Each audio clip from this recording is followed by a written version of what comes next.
Okay.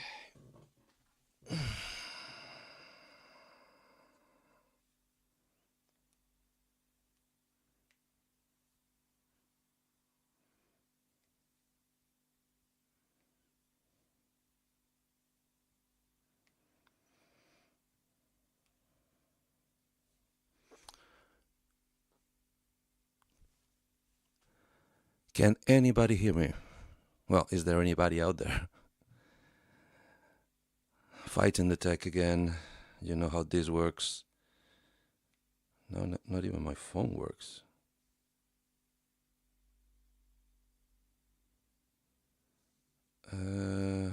Yeah. As I said, I have no confirmation that any of you can hear me, because I don't know why my phone is having a fit. And my brain also is having a fit. So I go back and I go. Nope, no. Come on. Yes. Sorry, home. Here. Let me check. That is coming out.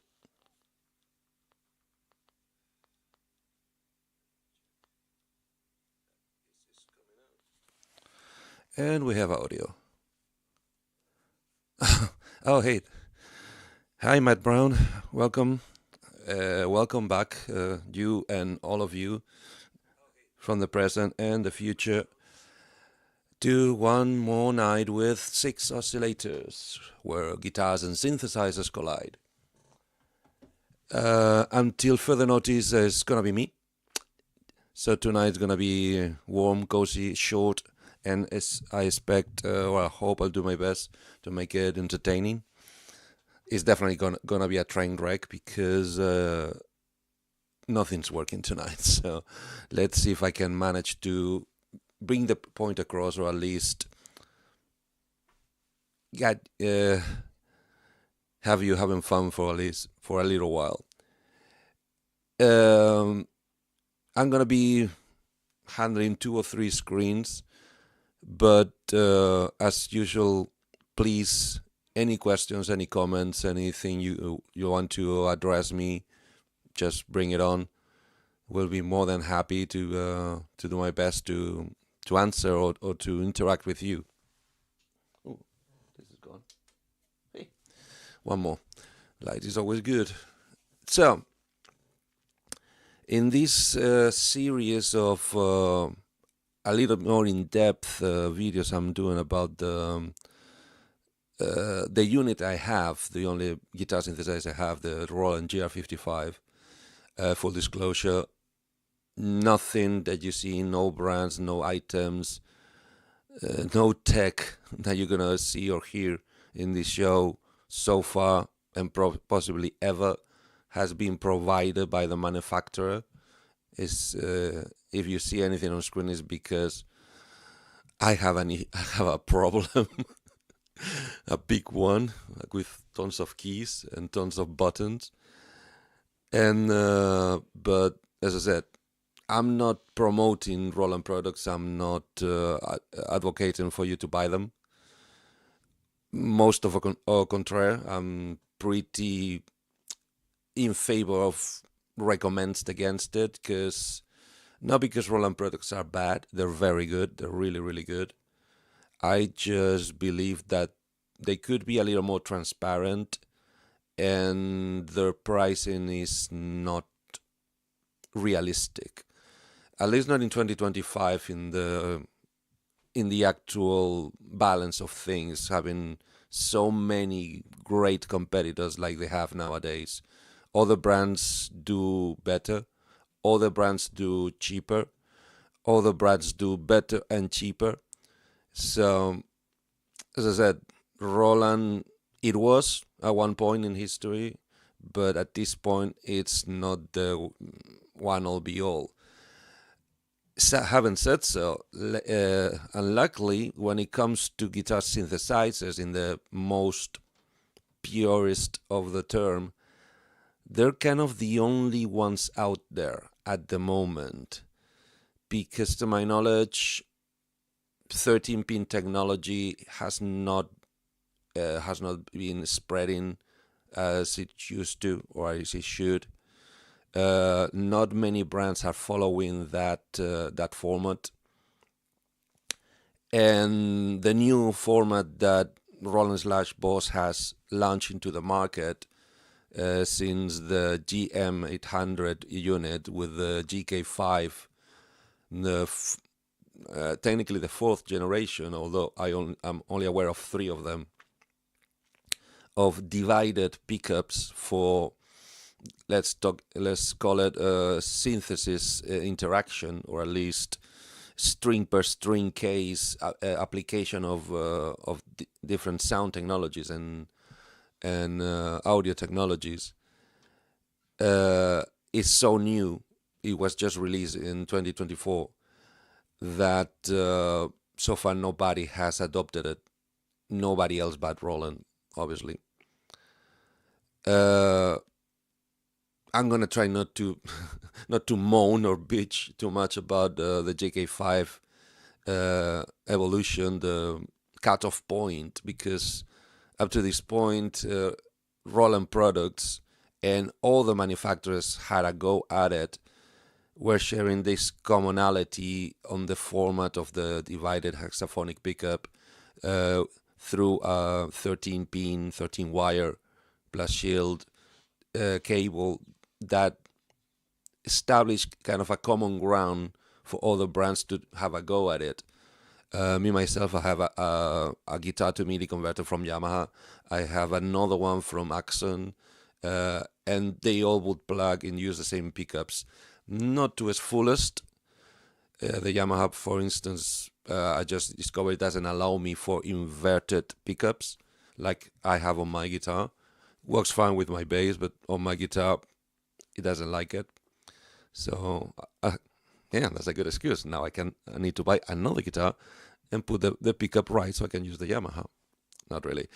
I bought that to use with my with my bass guitar, bass guitars, because I'm planning to having at least 1 or 2, if not 3, for different flavors and different showcases, different aesthetics, because aesthetic matters in guitars. We guitar players like to look cool.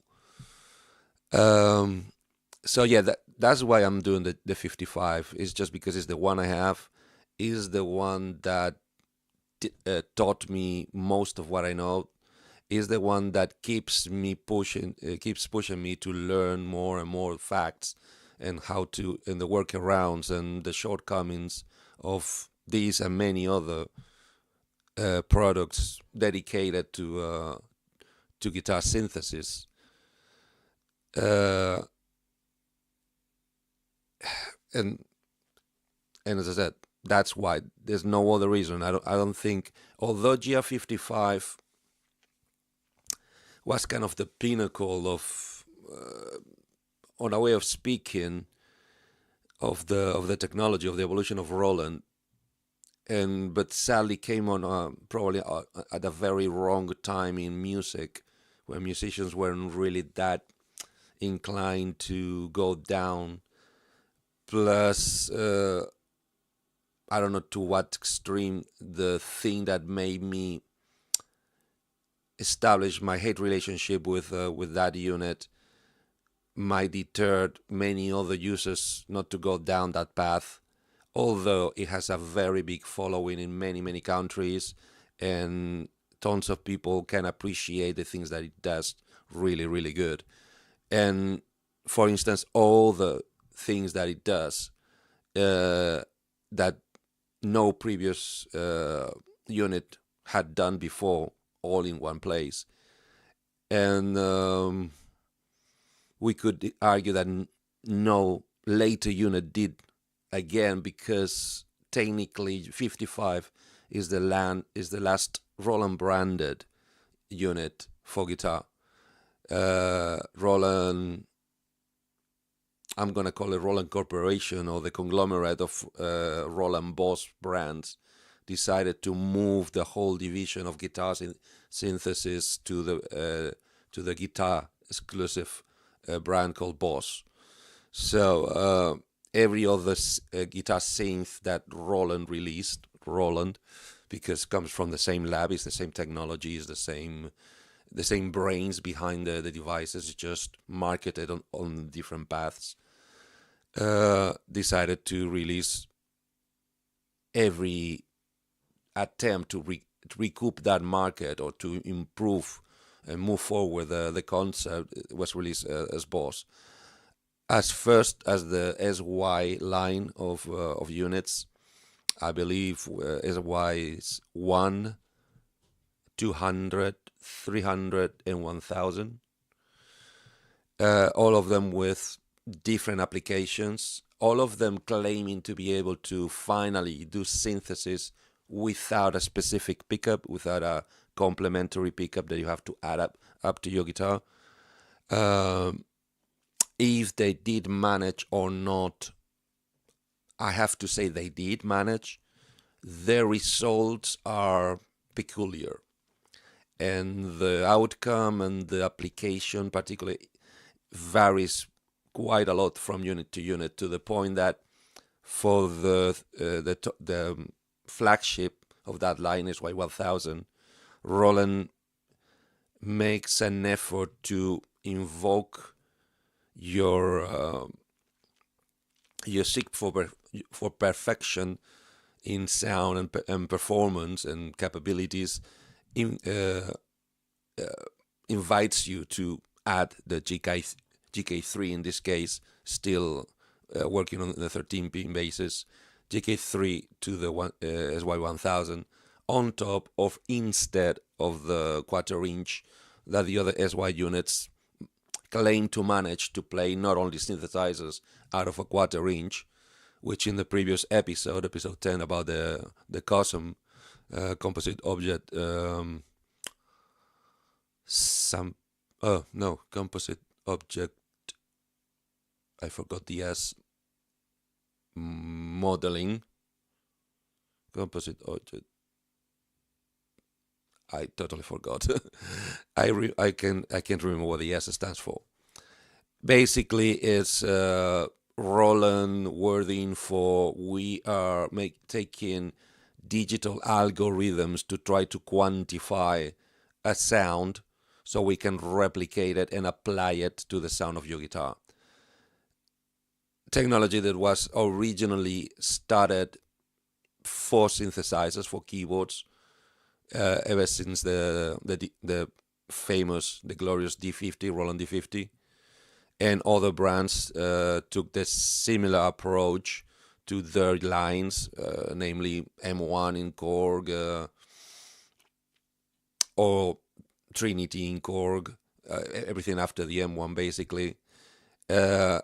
Although in Synth was claiming to be using what I understand as an early stage of that technology, of that computer technique to create algorithms that would, through DSP processing, modify your sound to convert it into something else. Sorry, the technology is what we're gonna be, what I'm gonna be talking tonight, is the computer technique to be able for a computer to analyze a sound and digitalize it into an algorithm. Not so much of a sample per se, in the way we understand samples nowadays, which is basically a recording, a digital recording, which is duplicate, a digital duplicate of the waveform or the sound that we're trying to put down, but are ways to create a series of instructions, of computer instructions, that to the right software will induce the software to create the same sound it was analyzed first. Obviously, this why so convoluted? Why not just record it? Because at the time the technology was released, hard drive memories were expensive, computer processors were expensive, so they needed to use something lesser than a CPU, like a DSP chip. The sampling, the bit depth of the sampling was pretty limited, and the result was not totally satisfactory. Although for the flagship keyboards, they started managing and improving and evolving to the point of the affordable samplers, like the Akai line is a big number afterwards. And that technology is, I think it was called PCM, pulse code modulation. Once again, it's kind of an algorithm. It's a set of instructions as that a computer will understand, that makes I'm trying not to say calculations as in an algorithm, because that's what at the end is, but it's a very complex and with different parameters algorithm that makes the DSP chip generate a sound or modify a sound in a specific way.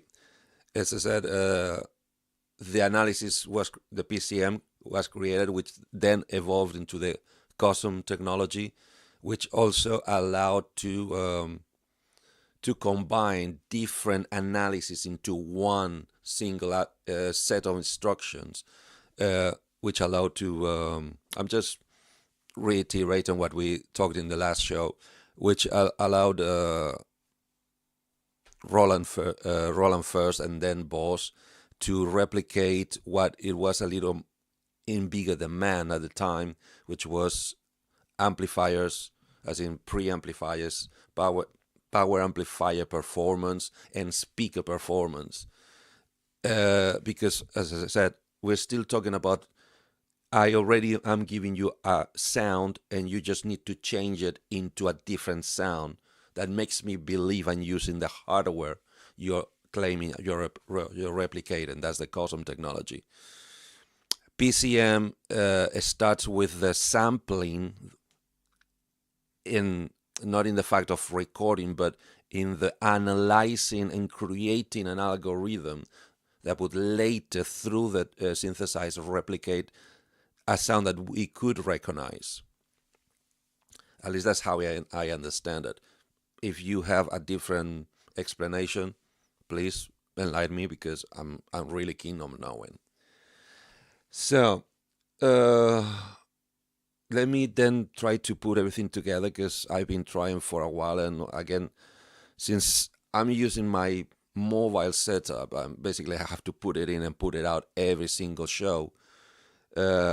Again, it's fighting back and it's not really behaving. So let me see if I can first start checking that my 55 is actually getting out to you.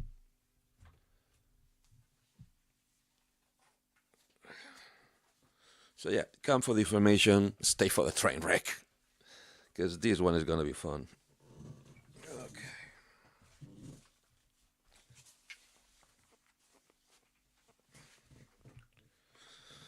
So how is everybody out there? Have you bought anything from them? Okay, so getting this out. This is here. This is there. Okay, this is gonna be a lot of fun. So excuse me if I bang the microphone or anything, but I need to do this now. Just a second.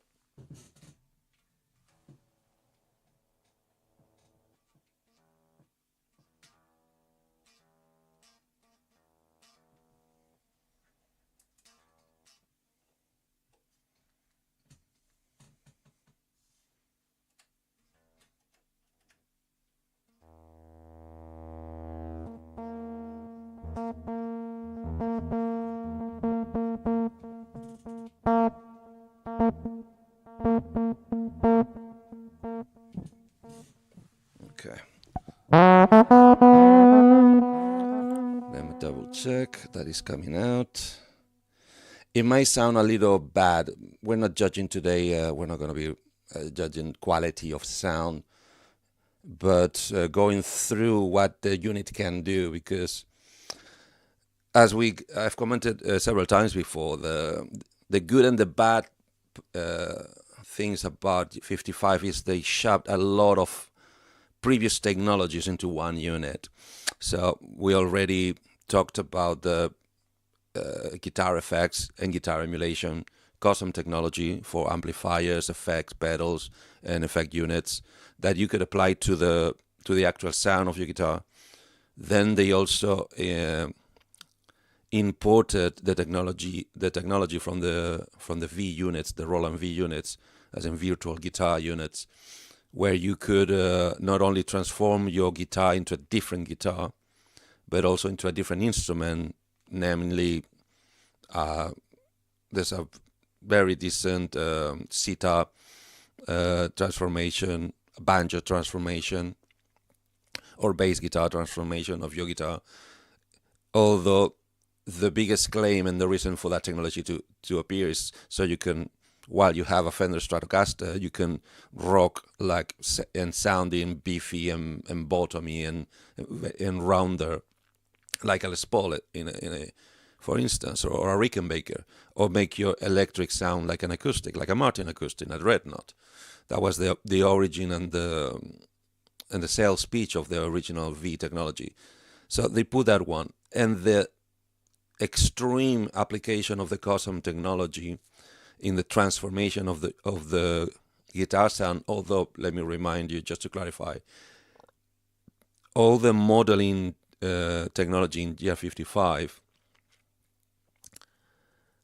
except for the effects and amplifiers, guitar effects and amplifier, guitar or bass guitar, it's not applied like to the quarter-inch output of a guitar like a GT unit or a Boss GT unit would do.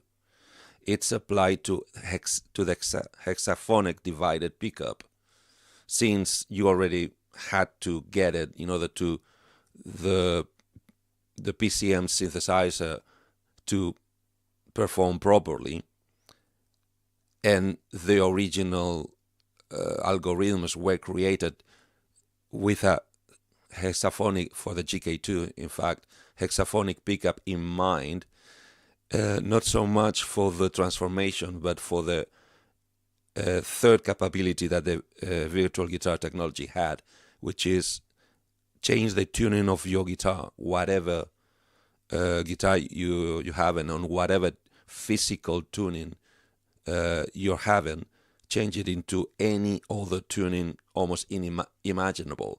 You could drift, I think you can drift a string up to 2 octaves out of the original pitch you had it tuned to. Meaning, okay, Matt, thanks for coming, and see you soon.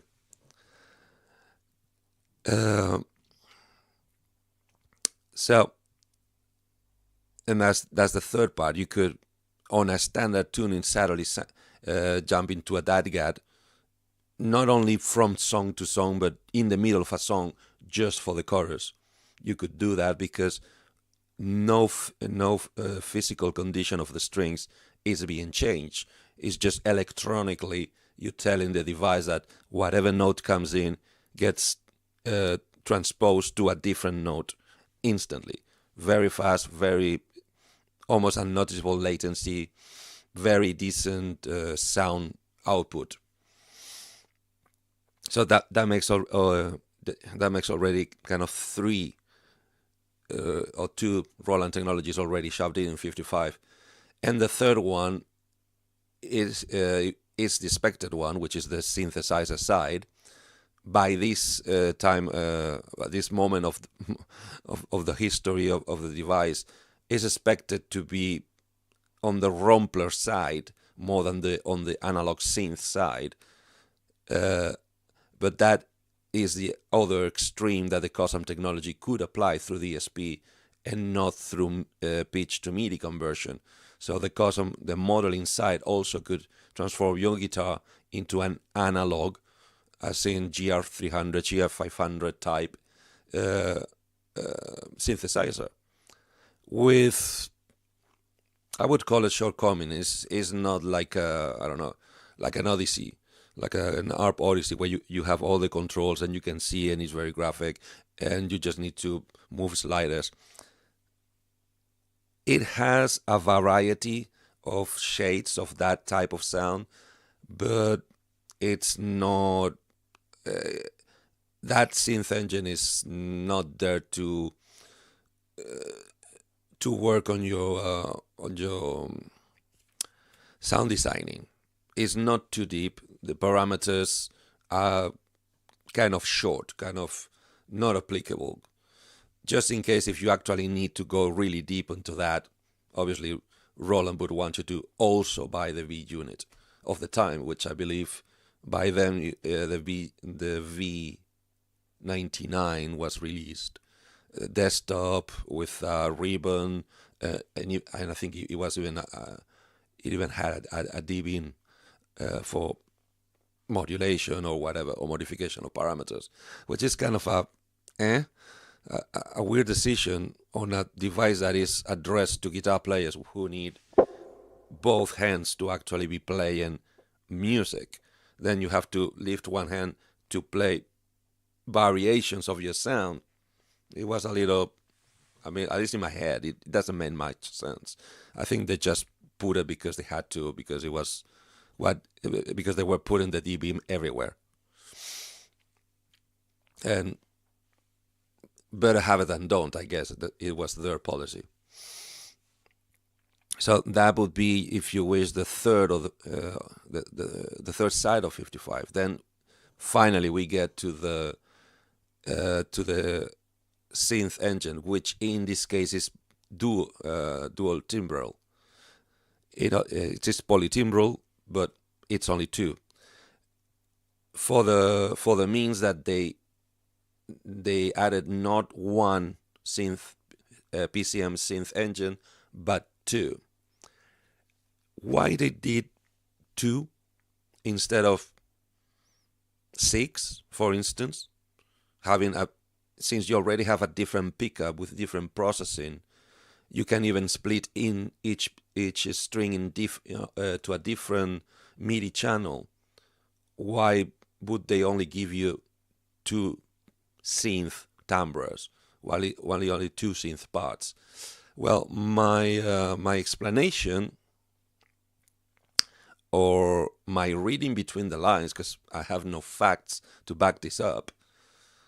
First of all, because 6 it's more expensive. Means that it would require, I don't know, higher DSP, more DSP units, or just, I don't know, whatever economical manufacturing reason Roland deemed justifiable at the time, for just give you 2 parts multitimbrality. And in fact, I think they added the second part for one of the things for one of the functions that they put in 55, I think, to counter argue that the competence, the other brands having a go at the 13 synth guitar technology at the time. Oh, that reminds me, I was wrong. Roland / Boss now is not the last one standing. There's another brand, Fishman, through their triple play, technology. They're still doing guitar to synth pickups and software, because to my knowledge, up to this day, Fishman has never released a hardware unit dedicated to do so. Basically, they give you the guitar to MIDI conversion technology, so you can use your laptop as the synthesizer brain, as the synth engine. Therefore, you can choose whatever synthesizer, whatever polyphony. Your RAM is your limit, your CPU is your limit, not the hardware you bought, which is, in the case of 55 and many other Roland products, is a closed environment. For bad or for good, I'm not judging that. That's up to each one. So my reading in between the lines why they went for dual timbrality, why two, is because most of the competition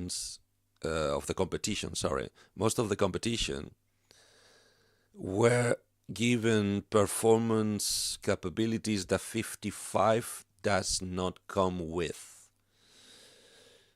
My unit is a Mark I hardware with the Mark II firmware.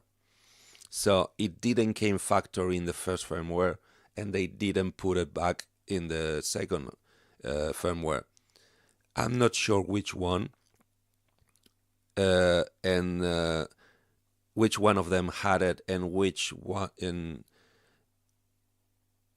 of these things did each of the ones who had it. Basically, I haven't done my research through every single GR unit in history, but for what I learned so far, previous unit had them. What am I talking about? Since the whole guitar synthesizer, at least taking the Roland evolution, took off, or it becomes starting, took on his own life, on his own path, once Roland decided to stop trying to trigger an analog synthesizer straight from the voltage that an electric guitar produces on a magnetic pickup, i.e. GR-55 and 300, and possibly another item I'm not aware of. And since MIDI was out already, everybody wanted MIDI. Everybody could not live with MIDI once they discovered, because it's awesome. MIDI is awesome. So, and in persecution of a better performance with less mistriggering, with less idiosyncrasies, Roland and every other one who tried that decided that, we're gonna take the voltage that the guitar creates on the magnetic pickup, and we're gonna translate it into digital MIDI.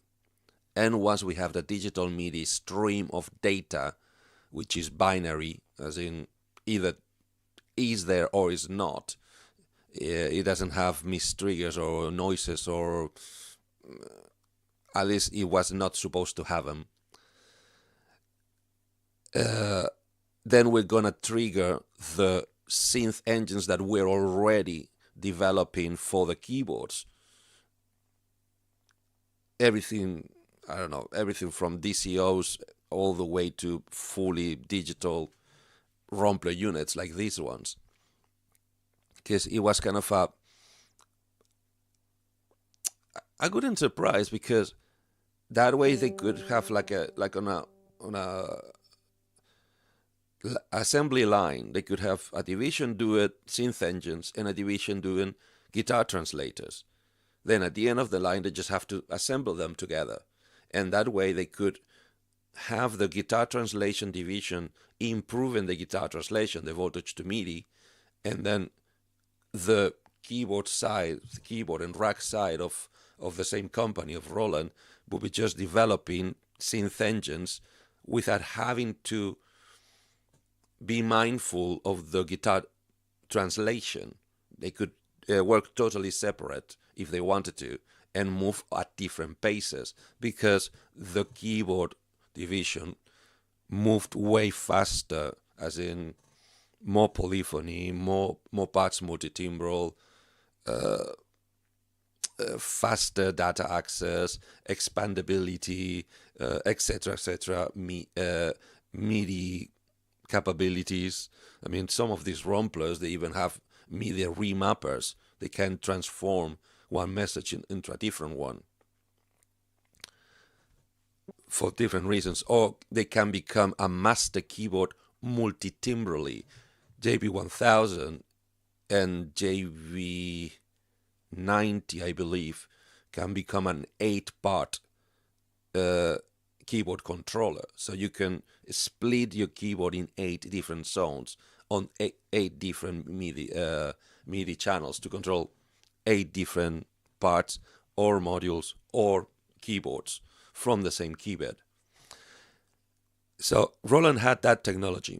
Also, some of these you also when you're creating your patch, you can for texture or for nuance of the performance of the same patch, you can do what is known as velocity split, as in different velocities of the key press will trigger different either samples or variation, timbral variations of the same sample. For instance, it's very common that an acoustic instrument, when you play very quiet, has a roundish, dull-ish tone, and when you play harder, it would brighten up and obviously level up in volume. The volume part sounds duh, of course it does, but remember we're talking about synthesizers, which originally didn't even have velocity. The original analogs didn't even have velocity. If you wanted one note to be louder than the other, you had to ramp up the volume yourself. So something that sounds trivial as velocity sensitivity, it took them several years to being able to implement it believably on a way that would fool you into believe that you're actually having dynamics and velocity. Why I'm going on about this? Because that's the technology that they put on previous GR units to 55, but they botched up in 55. Yes, you do have velocity. In fact, most of the parameters I'm going to show are gonna have the option. Well, I'm gonna try to show. Let's see if if the computer behaves. Have an option of how much of it do you want, or do you want your guitar performance to control the how much of it? It's called the option that you have to take is called tone. In many of the boxes on the selection boxes, one of the options is tone. What they mean by tone is not that they're gonna change the cutoff if you play the cutoff is gonna be high if you play a higher string or a bottom string, which can also be addressed and programmed. Means that they're using an envelope follower, since they're already using it to actually trigger, to be the trigger or the gate to start the synthesizer, but they also can measure and follow up the intensity, the velocity of the play. And previous units, competition units, and this unit not so much, the variations on performance, as in the same note in two different strings, because metals, because different gauge of metals and qualities of metals will have slightly very small difference in tone, in timbre, as in it would be a little duller, or a little rounder, a little brighter, or a little more metallic or less metallic. But also the fact that if you use fingers to plug your strings, or you use a pick to plug your strings, that also affects the timbrality of the sound. That's all those parameters. Roland has the technology to measure them.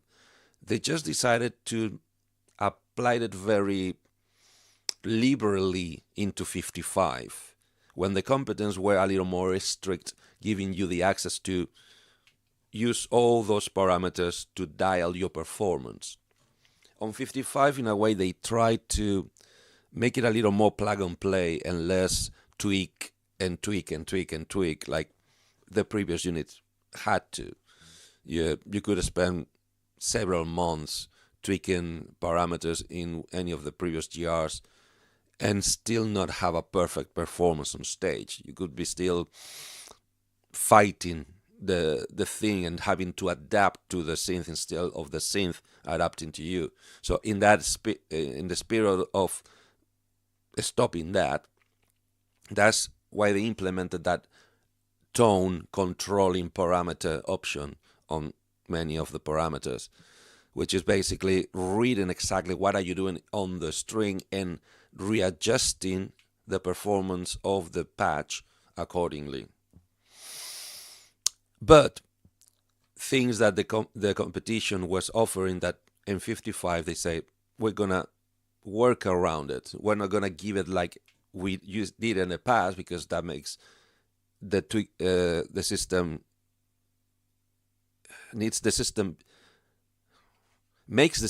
need more tweaking. So we're gonna try to dumb it down by not including note splits. What on a keyboard would be a keyboard split, as in you can say from the bottom to this particular key, this side is going to be one sound, but the other side is going to be a different sound. That's why what is called a key split, which is basically,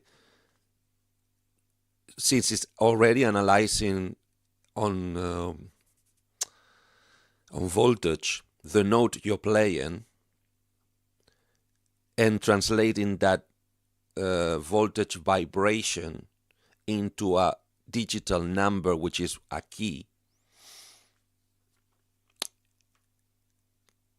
It's technically easy to do. It's very easy. And in fact, as I said, Roland did it in previous GR units.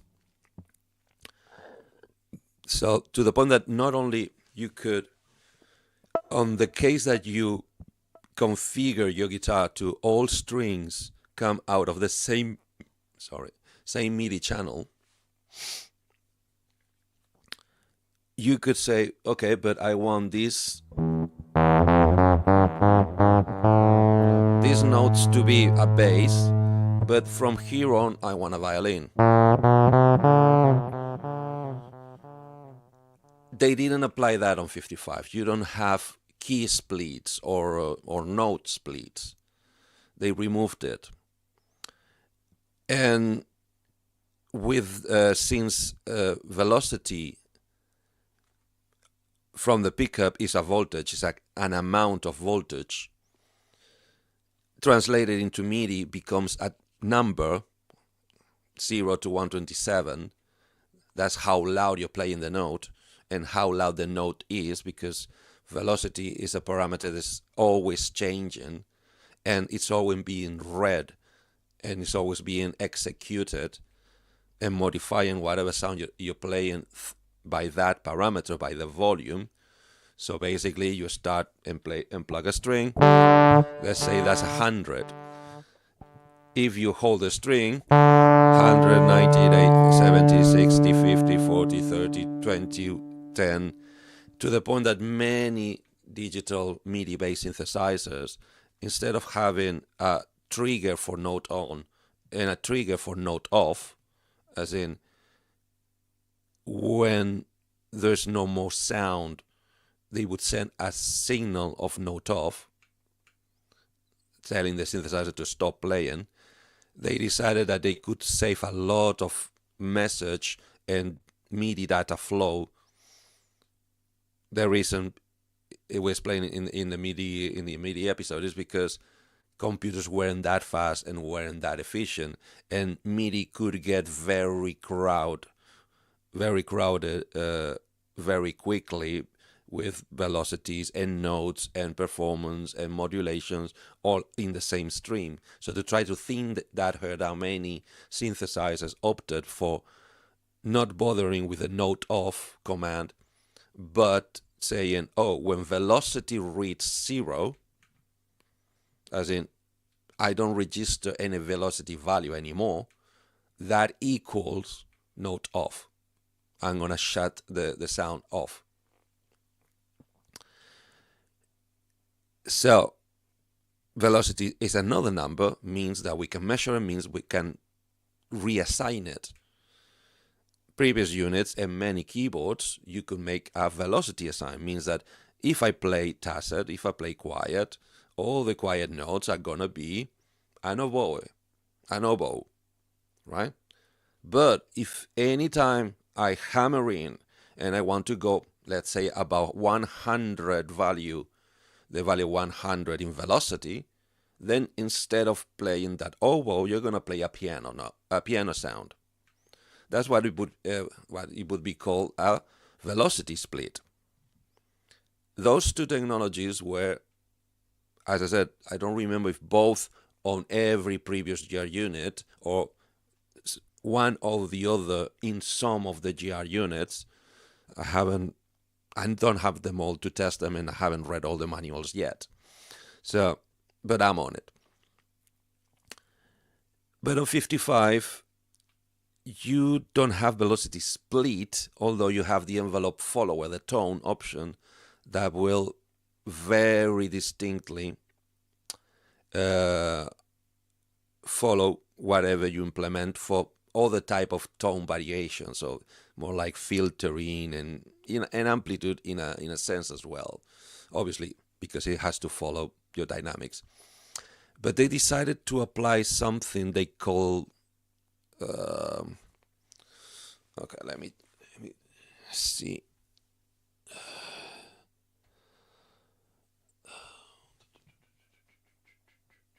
Nuance. They call it nuance. I need to read it because the word makes no sense in my brain. I need to remind myself. Oh, right. Sorry about that. I just read the label. I didn't change since last episode, and I finally remember what the S stands for in custom technology: composite object sound modeling. Sorry about that. As I said, I had to put this together today in a rush. Good. So the nuance in GR-55 is what everybody else would call a velocity split. I don't know anywhere to find a workaround to have a note split in the same string. The closest they give you is the capability of assigning a MIDI channel on every different string, which is also a bummer because, first of all, 55 can only play 3 different synth sounds. One being from the custom engine, from the modeling engine, and 2 from the 2 PCM engines. So you have 3 sounds. Can I do this? You have 3 sounds. Yeah, my hands are not what they used to be. But you have 6 strings. So what's the math in that? Obviously, you got the first answer, and the logical answer and the useful answer would be, 2 strings per sound. That way, I still can play intervals. I could mix sounds because, let's say, I do my sounds in first, second, third, fourth, fifth, and sixth. So it means that this will be a sound. This will be a different sound. Sorry, and that will be a different sound. It's a little too loud, right?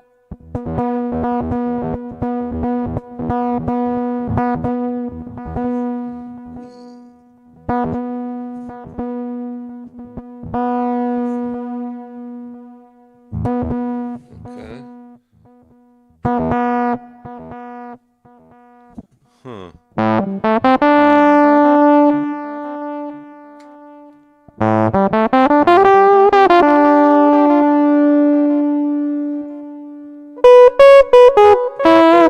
Okay, something else is coming here because that's not the synthesizer alone.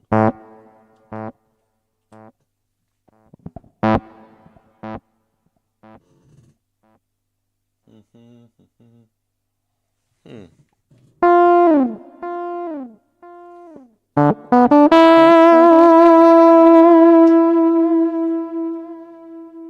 That's weird.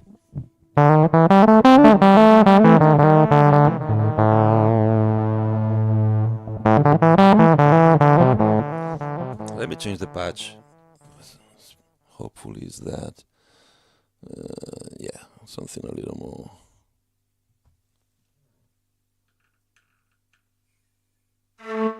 Okay.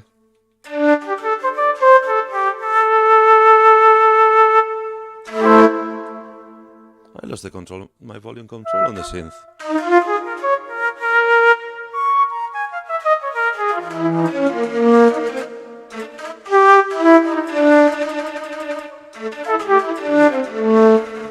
Right. So, that's not good. So, where was I? The nuance. Basically, oh yeah, why only 3 synth sounds? One of them being modeling instead of generative, more like a very complex EQ instead of another oscillator. Yeah, but the problem is the only way to do that is by muting the strings. You need to go to each block and turning off the strings you don't want that sound to come through if you want to use 2 strings. But obviously that's not gonna match with an external monotimbral or multitimbral signal, because you cannot send MIDI messages outside of 2 of the strings to the same MIDI channel. It doesn't allow you.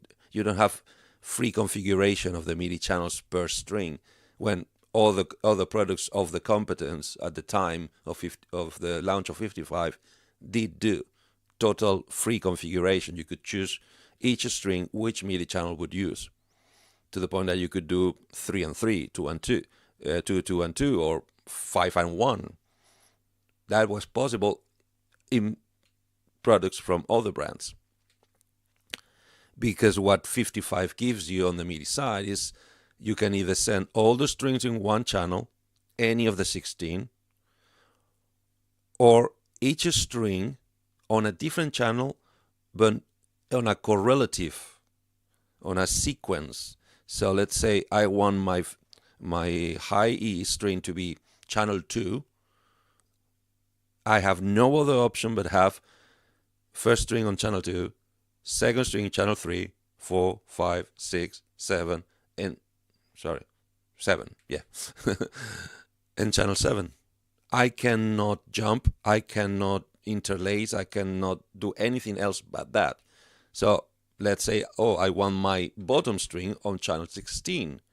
That means that the 6th string is going to be 16, 15, 14, 13, 12, and 10, I think. Yeah, should be 10 to 16, which is better than a flick on the end of the nose, but a little cumbersome, but for a not entry-level price unit. Although GR-55 could arguably be called the cheapest GR ever, for that balance of how many technologies do we give you for the amount of price you pay for it. Although all the GR units previous to 55, by not giving you as much capabilities, were nominally cheaper than what 55 reached at launch. Obviously, 55 went down. That's why I bought it a little later.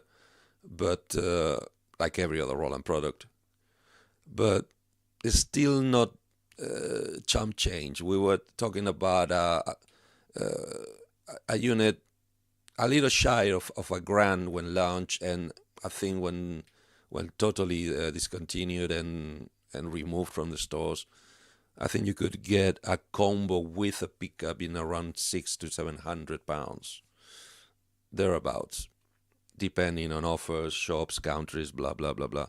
You know the deal. So, what is nuance again?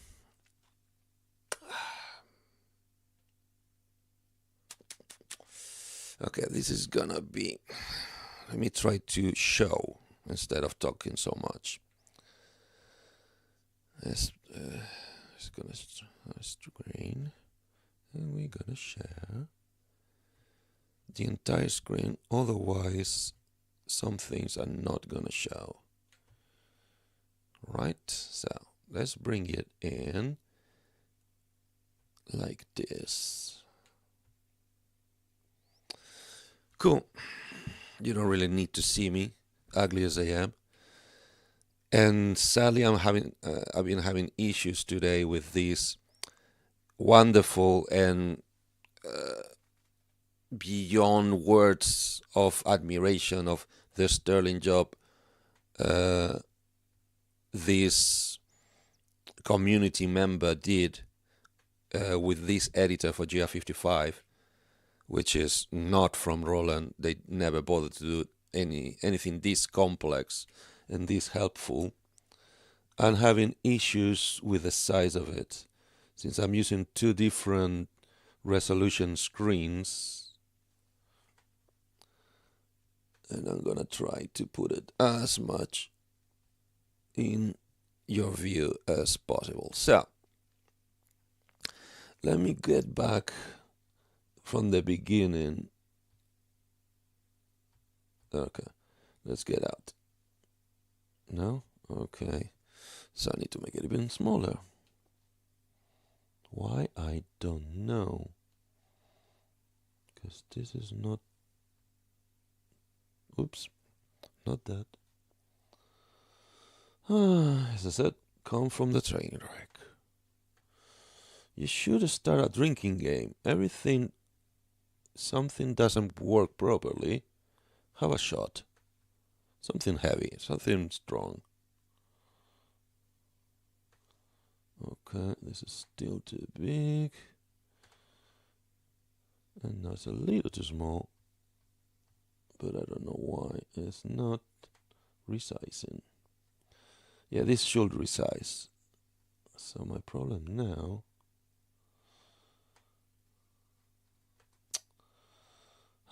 sorry about that, guys. So I'm gonna do something really you don't do. So everybody who knows me knows that I hate computers, and computers hate me. Cool. Now it resizes to the wrong size. So, as I've said before,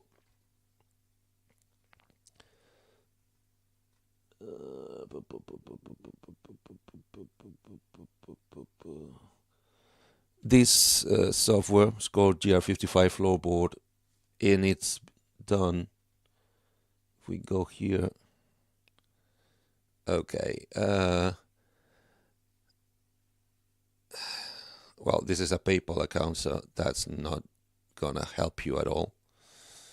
So I'm lucky it's not showing. Great. Now the computer goes mental.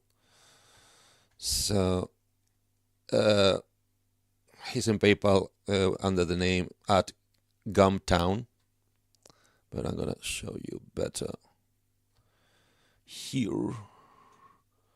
So I think it's in the license department. No.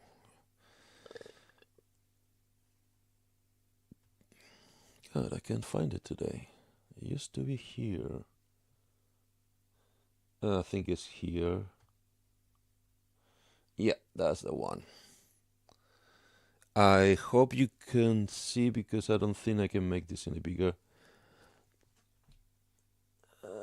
Let me see if I can find this here.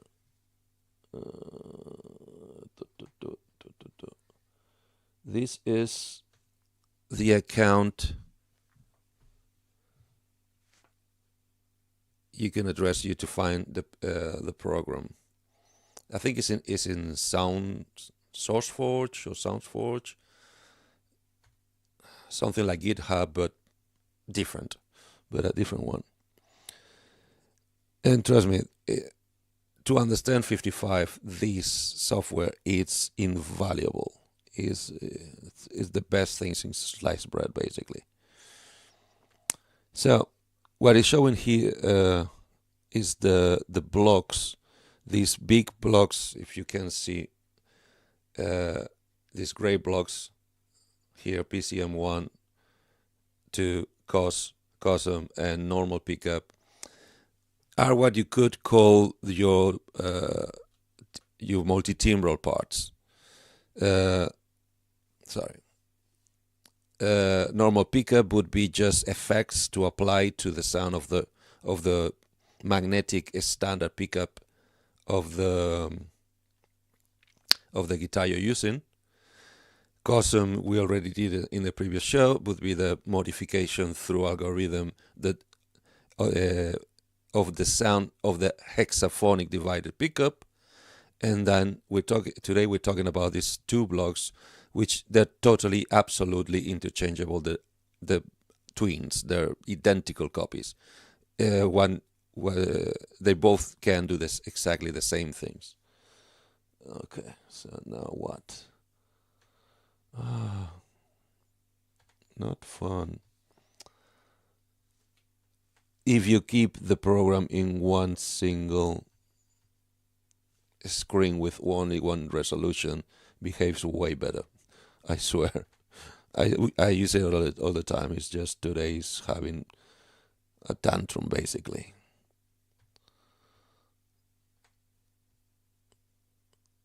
Good. So if we center on the PCM synth, we're gonna open this one in this program, Flute Solo.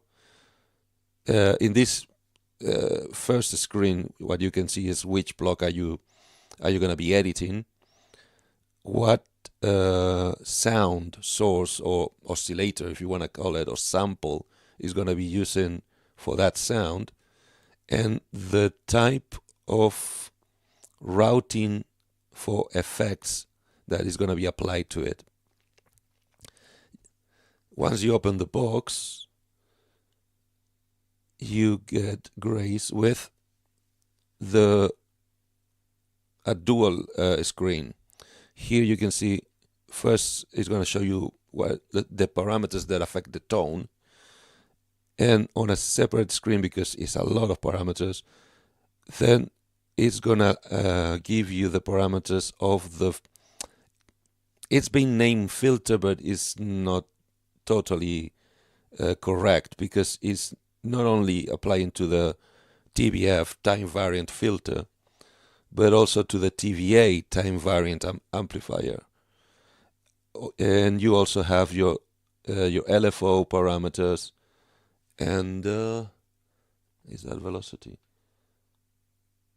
I think yes, I think that's velocity. The screen that is big is too far away, and the screen I have near is too small. I can barely read. I can try to do this, but I'm gonna lose sight of the chat. Let me see if I can do this. Oh, why can't I? Come on. Because I'm in the wrong screen, that's why. Okay, so yeah, that's velocity. Cool. So let's start with the tone, and let's see if I can manage to swing around the screen to show everything. So it starts with the most basic attributes, which is, first of all, is this PCM block by default gonna be turn on with the orange light or turn off. So when you load the patch, is this sound going to be already making a sound, or is going to be just on the background waiting for you to activate it, or never to be activated because you choose to create a patch with one of the other three sources of sound. If you choose so you turn the block on, the PCM synth is going to be on, and then you can a starting point. As a starting point, you can choose how loud is going to be this particular block, this multi-timbral part, which is kind of the mixer, the master mixer in between the blocks. Because some patches you might want to have the guitar effects louder than everything, or in another patch you want the modeling louder, or in the next patch you want PCM1 to be the sound on top, in the next patch you want PCM1 to be just a texture underneath PCM Synth 2. So that would be your mixing capabilities, your master mixer in a way of speaking. Then on your pan, you get this left, right, or center. This could be useful, and is another of the shortcomings of 55. You could, because there's only three analog hardware outputs from the unit, one labeled guitar and two labeled left and right, like every other synth. The best you could do is to have three monophonic signals if you would want to either pan them to different destinations or to post-process them through different hardware routes. As in, aside from whatever FX processing you do within the patch, within the unit, once you output out, you might want or decide or choose, or have no other option to amplify it through three different amplifiers, instead of having a mixer with a PA, everything in stereo, or just because of, I don't know, texture sake or separation sake. You don't want your drums to be on the same speaker than your violins. Sky's the limit, so it's up to you. So the best you could do is to take custom modeling and guitar and original guitar pickup signal with or without effects coming out of the guitar output jack, either or, because I don't think, because you can't pan, you can send the guitar and the modeling through the left and right, but you cannot pan them. They're always center. So the only things you could center is the PCM synthesizers. Those you can send full right or full left.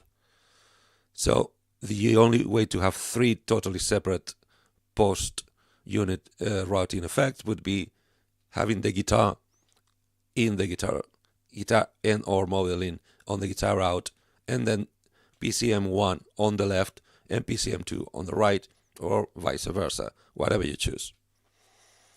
But that's it. It does not, I would love to be able to pan also the modeling, because I might want to use only one of the PCMs, but I also want to use the analog synthesizer from the modeling, and I don't want to send them in stereo to both sides, because I want to process the analog synthesizer through the different outboard effects and use all the weight of the inbuilt effects for the real guitar, for the original magnetic pickups, and or for the synth.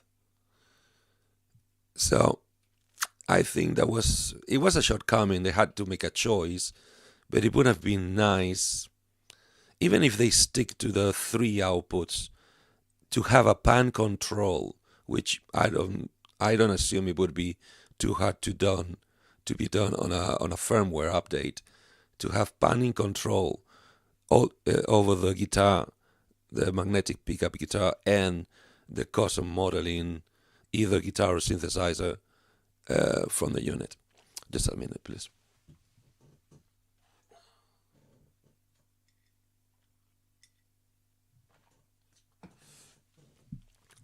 Refueling.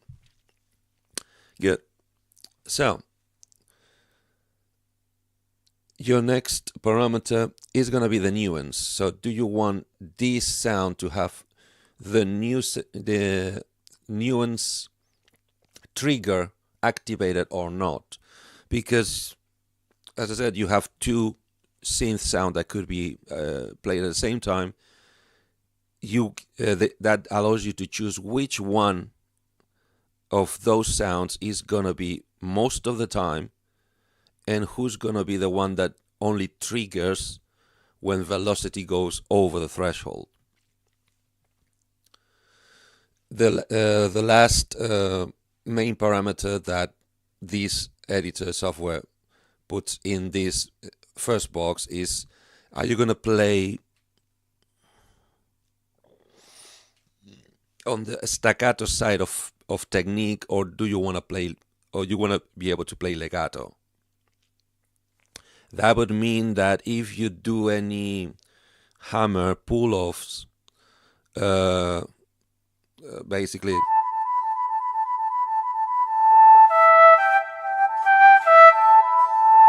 it's not a good example because flute doesn't have much of an attack in the first place, but with the legato off, it's still blowing twice in a way of speaking.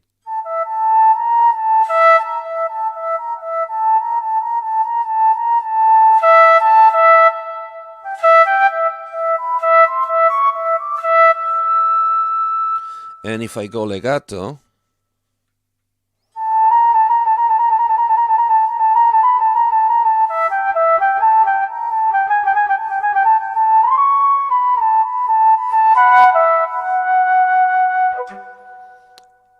it tried to skip as many attacks as it can. I don't know if with the pick it's gonna try to do it.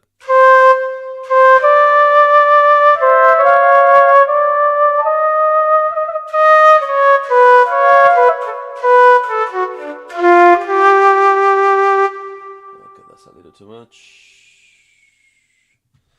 And I think it's a little too hot.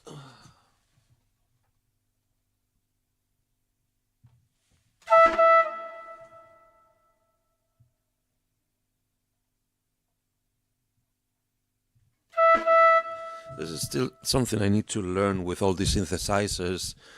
Jumping, unless I program the whole set list and balance all the patches I will be using, going through the presets is a nightmare. Some presets you can barely hear. Some presets decimate your preamps and your input.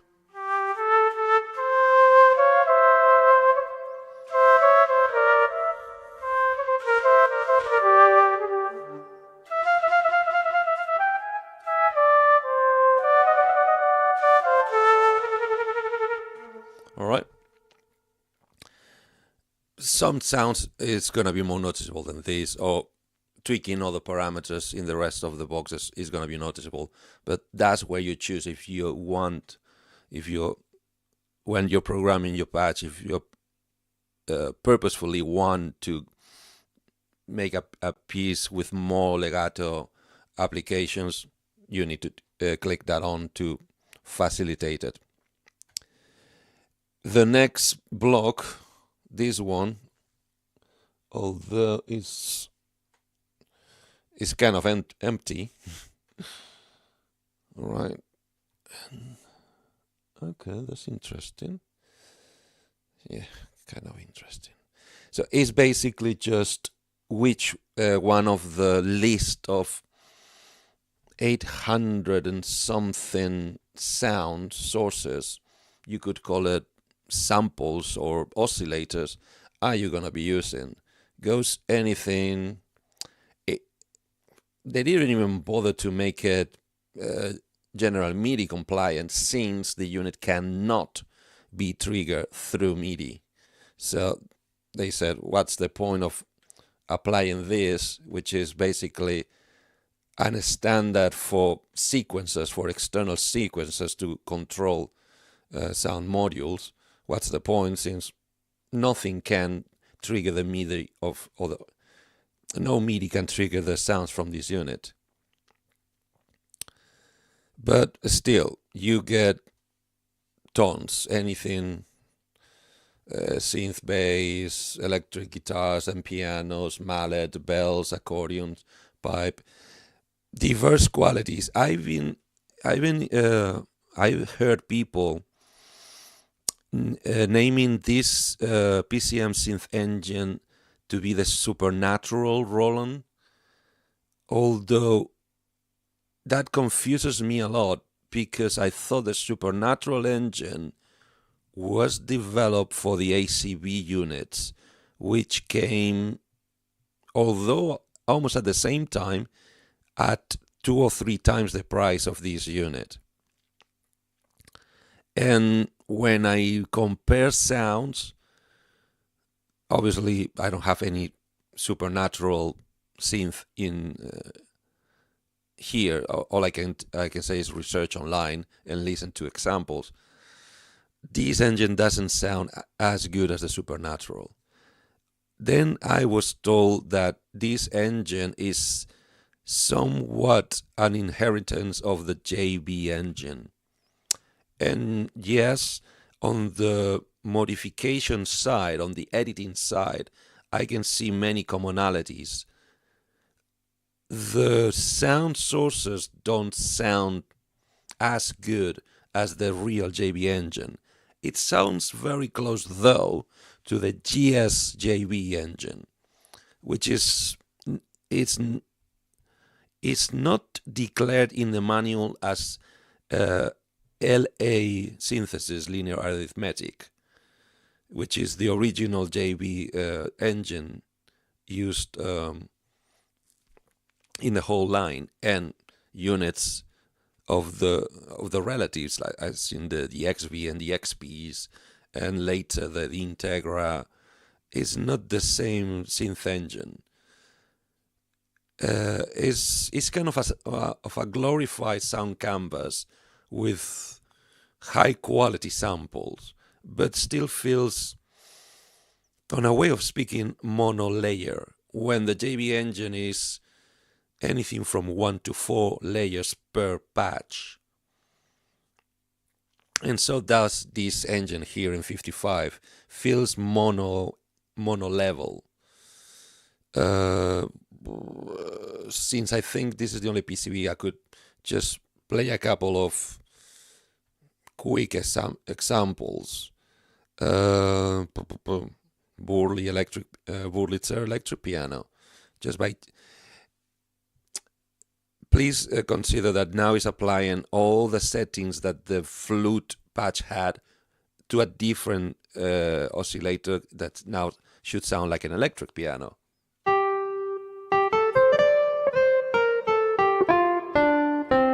So it would be unfair. What's going on?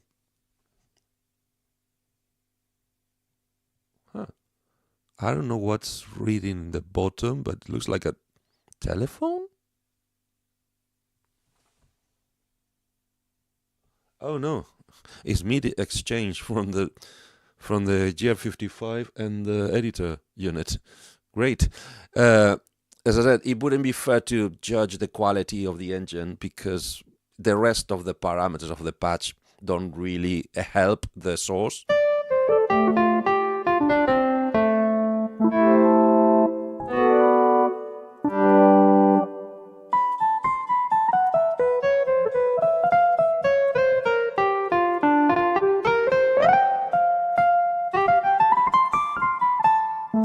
Or let's find something else. something. Okay. The most hated sound in history.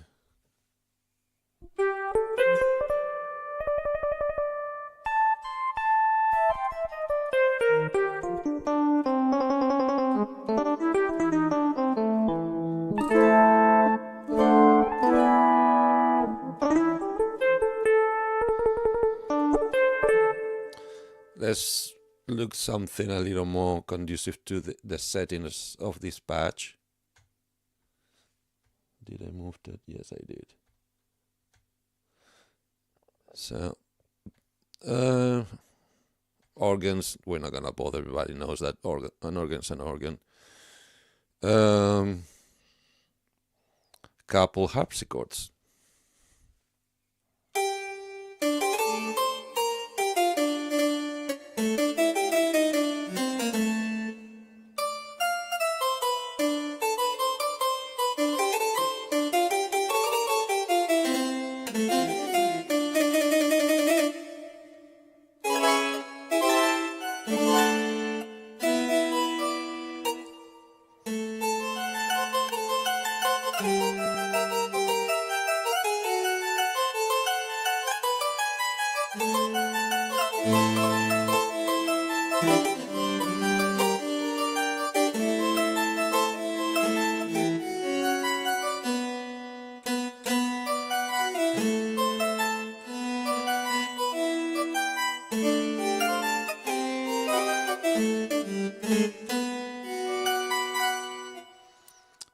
Let's find something a little more funky, as in nothing like somebody would expect. It's kind of funny that they put, what's that? That's 2, 4, 6, 8, 10, 12, something like 20 something electric guitar sounds into a unit that is already being triggered by an electric guitar. I get it that it's there because another big part of the GR community comes from the nylon string or even the fully hollow steel string acoustic guitar side of guitar playing. So those might find it very useful to be able to add a sound of an electric guitar without having to use the custom to convert their acoustic into an electric. And just for the sake of it, let's go for chorus guitar. So there's no, I mean, it's redundant, and there's no merit on having an electric guitar sounding like another electric guitar, but what the heck. Well, here we definitely can hear that the settings of the patch, which I have not changed, doesn't apply at all to this sound source.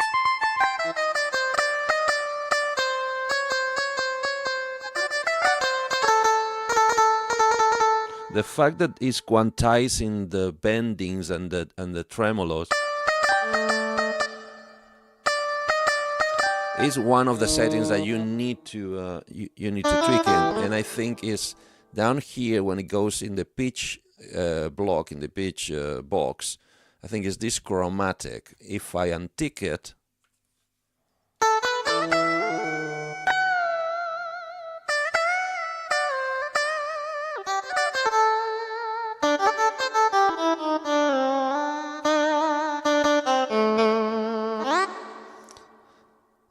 obviously, if you want something that is piano-like or with very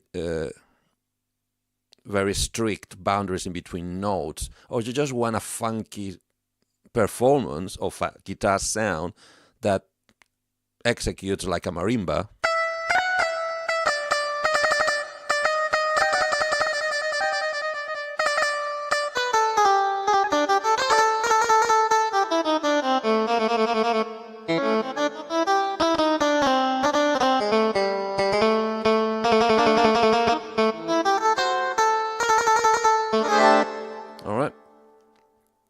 And to me, what is the biggest I don't know, stretch that we could go, because strings are strings, brass is brass, winds, flute, sax, voices. Obviously, we all love this type of silly stuff.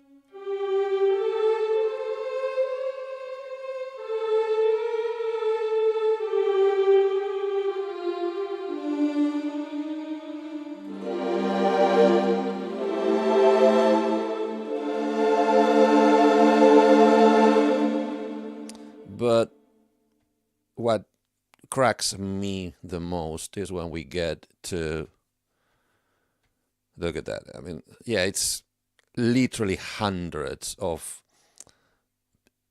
oscillators or samples to start your patch with.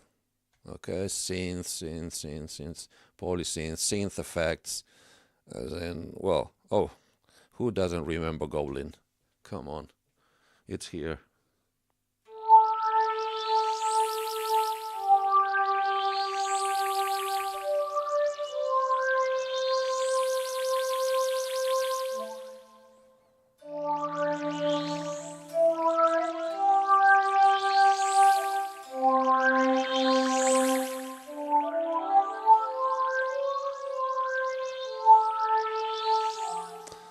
As I said, I get distracted too, you see.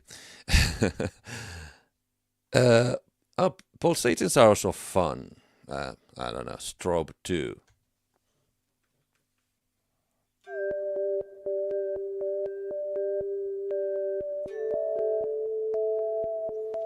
Not to be dismissed, because through editing, it's kind of hard to, out of a standard sound or a standard of more traditional oscillator, getting this type of rhythmic textures is not easy in the 55.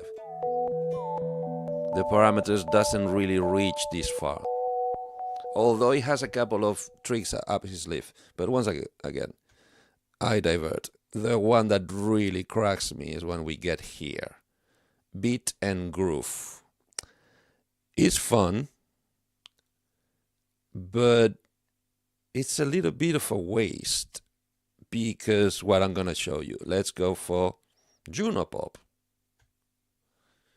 So basically, out of every note, every MIDI note you're gonna trigger,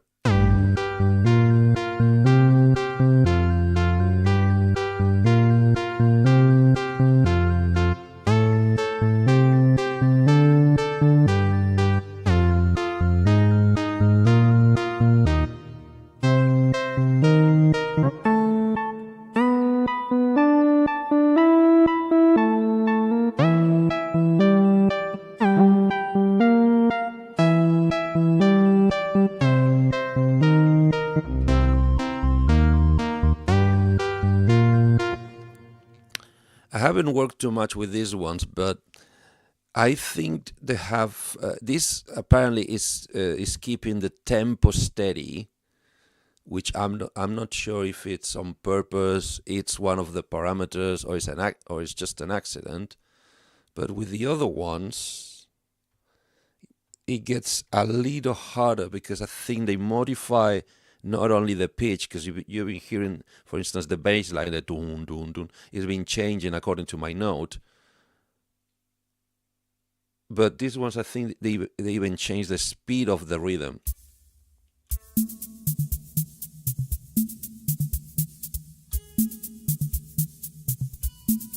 No, it doesn't.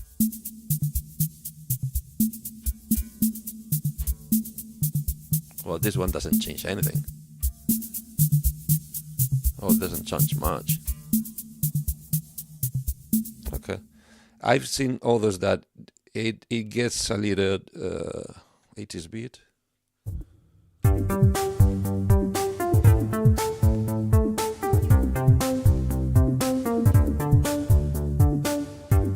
But for instance, the big problem is if you try to, because you want to have this in the background and use another sound on top, i.e. guitar modeling or the second PCM. Let's say you want to have a power chord.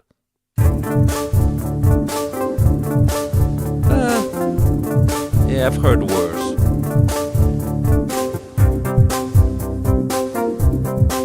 It's behaving now.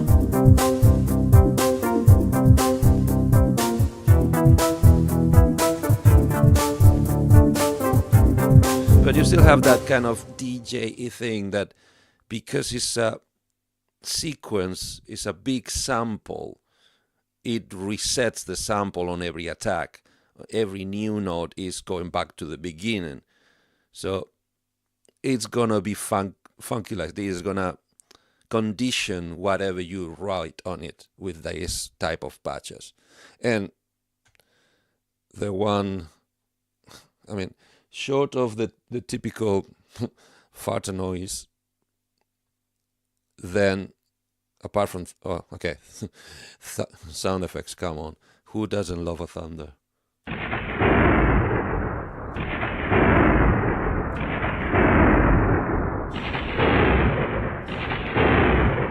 I love it. But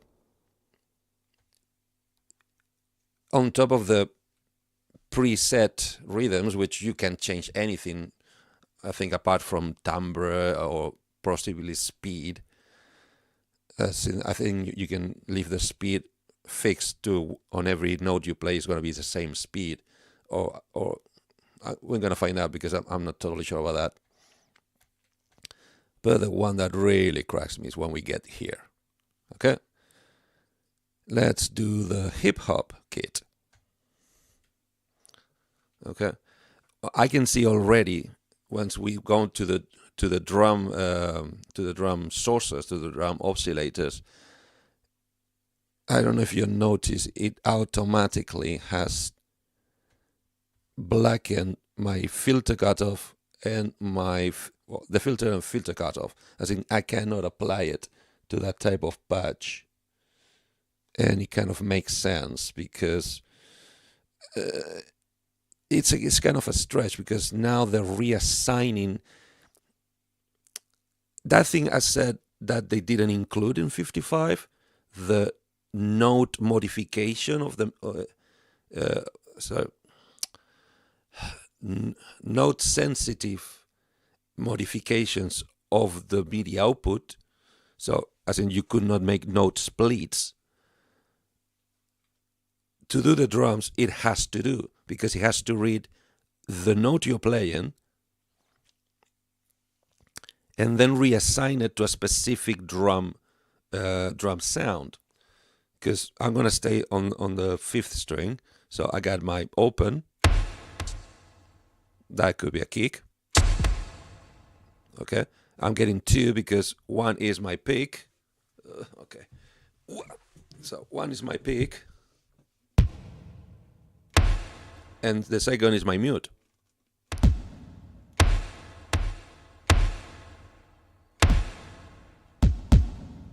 Is having issues. See, now we're starting to explore all the bad things that they said about guitar synths, the mistrigger in the unpredictability of the sound, the source. But then that's my open, but then I go 3rd. That's a choice. Oh, that's cool.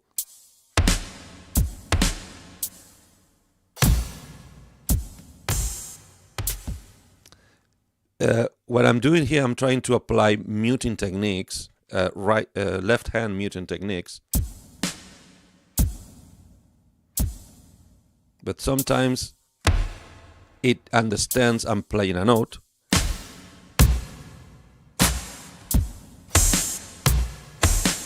And sometimes, because I'm hitting the strings on the fret, what it's creating is higher harmonics of the actual note I'm hitting, so it's not playing the same sound twice, because this note, in fact, let's do this note, is this sound.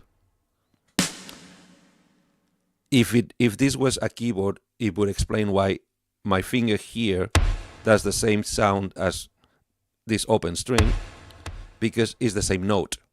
I'm playing an A or an open A, So it's the same drum assignment. So when I play down, does this, but if I just mute on the fret, see?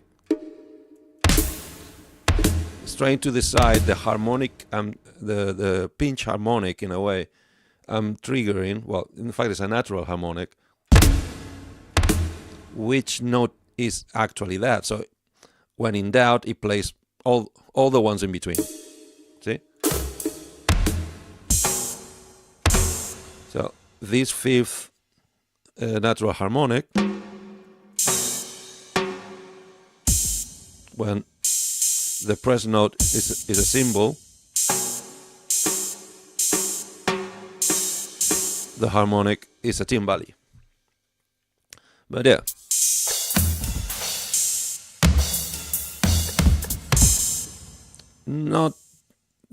Not too easy.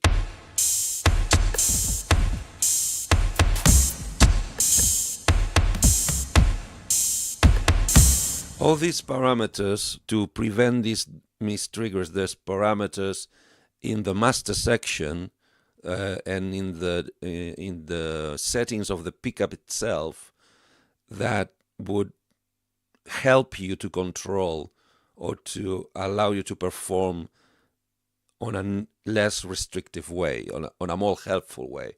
At the moment, I'm still fine-tuning the system, so it's a little too sensitive for this sound, because just what it would be a totally normal technique.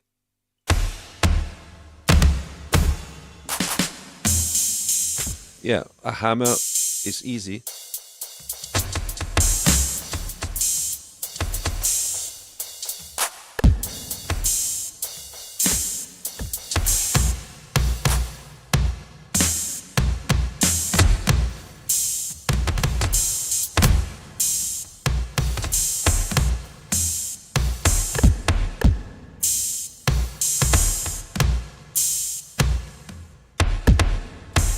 See, some of them, when the strings start to vibrate in sympathy, or they start interacting with each other, is when the system and the crosstalk from the divided pickup starts saying, I'm not sure what do you want me to play, so I'm gonna play them all. And that's when it gets messy. It takes a little bit of getting used to. It takes a little bit of refining your technique and being extremely discerning and extremely intentional. Sorry, that's the word I'm looking for. Extremely intentional on the notes you're gonna be performing. Otherwise, the system can go into I don't know what you want, mate. So here is everything. And that's what many people blame guitar synthesizer systems to be in. They're unplayable. They're not unplayable. It's just a different instrument than a regular guitar. Although I have to admit that 55 compared to previous units or some units of other brands does a very good job of trying to interpret what do you want it to play. I have not mastered the system yet, so it's still fighting me back. But this is more or less what I was talking. What's the choice? The choice is huge, and not only because there's several hundred sources, waves, samples, oscillators to choose from, but you also have two of them. So although I think there's two of them just for the sake of the nuance switch of the velocity splitting, it is very helpful to use it as a texture, create a new sound by adding two sounds on top, mixed or pined differently, or on some strings one sound, on some other strings the other sound, which is exactly what you're getting. Cable. What you're getting in this box called string level. So let's get a different sound. Let's go for a Synth.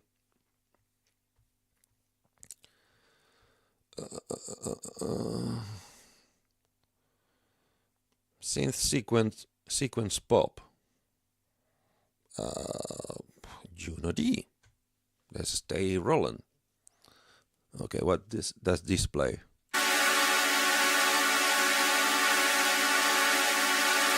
Okay, I don't see sequence here.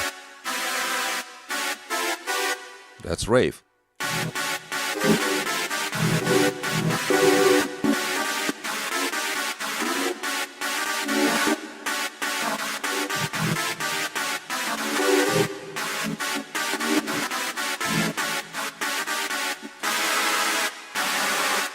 So I don't know why they call it sequence. Periscope.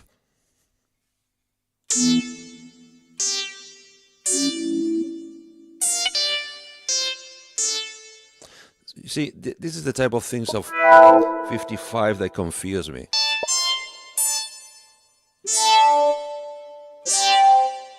Okay, I'm playing chords to see if it needs that to create some kind of sequencing or arpeggiation, which is another thing I'm missing in 55, which apparently the previous GRs did have. They have an arpeggiation mode. You can play a chord and it would execute one note at a time on a specific pattern that you have to select. 55, no cigar.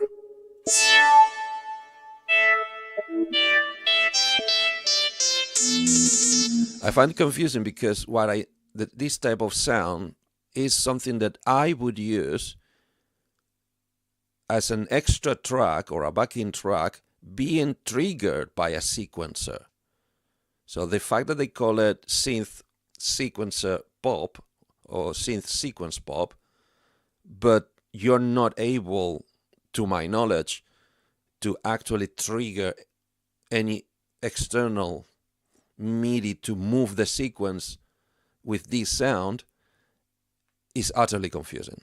I'm sorry, I don't get it. It's like, why would they put this type of sound, which yes, you could stretch and modify to become useful,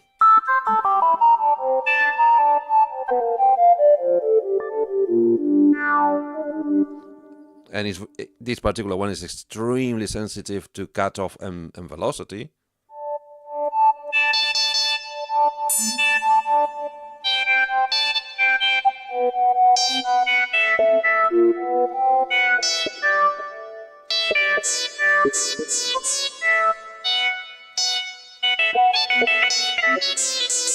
Okay, I don't like this one to do tests and adjusting, so I'm gonna look Electrostar. That's tempting. So yeah, polys, synthesizer polys. Okay, what could be, waspy synth? Let's do a wasp. Oops. Oh, come on. All right.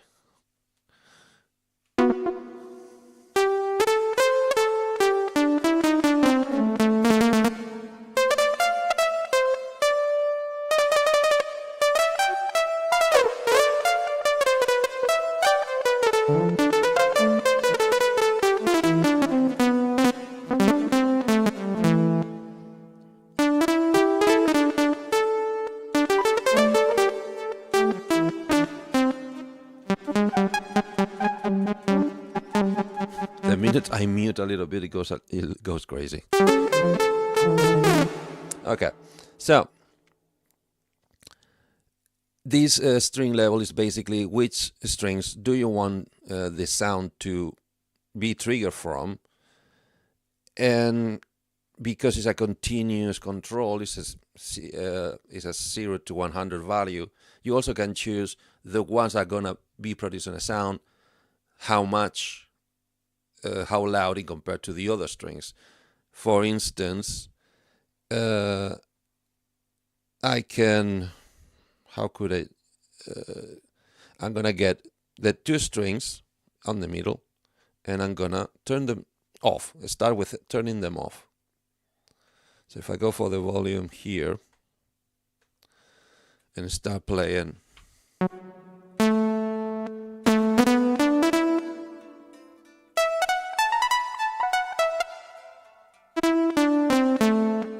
So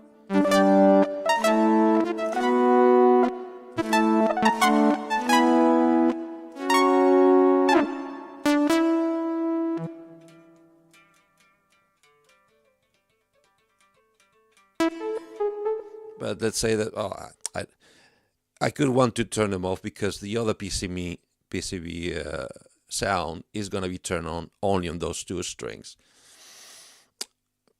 Depending how intentional do you do your writing, your music writing, and how interpretative or how improvisational you want your music to be,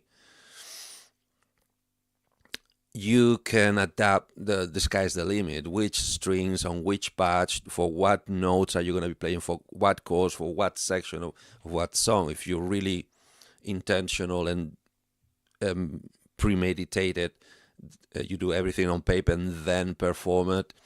This is a playground. You can, the sky's the limit basically. But let's say that instead of going totally out, I just want him to be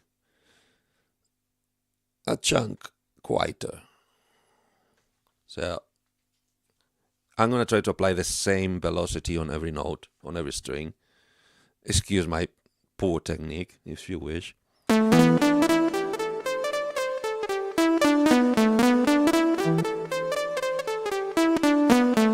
I'm applying the same strength on the right hand, and you're getting a big drop in volume.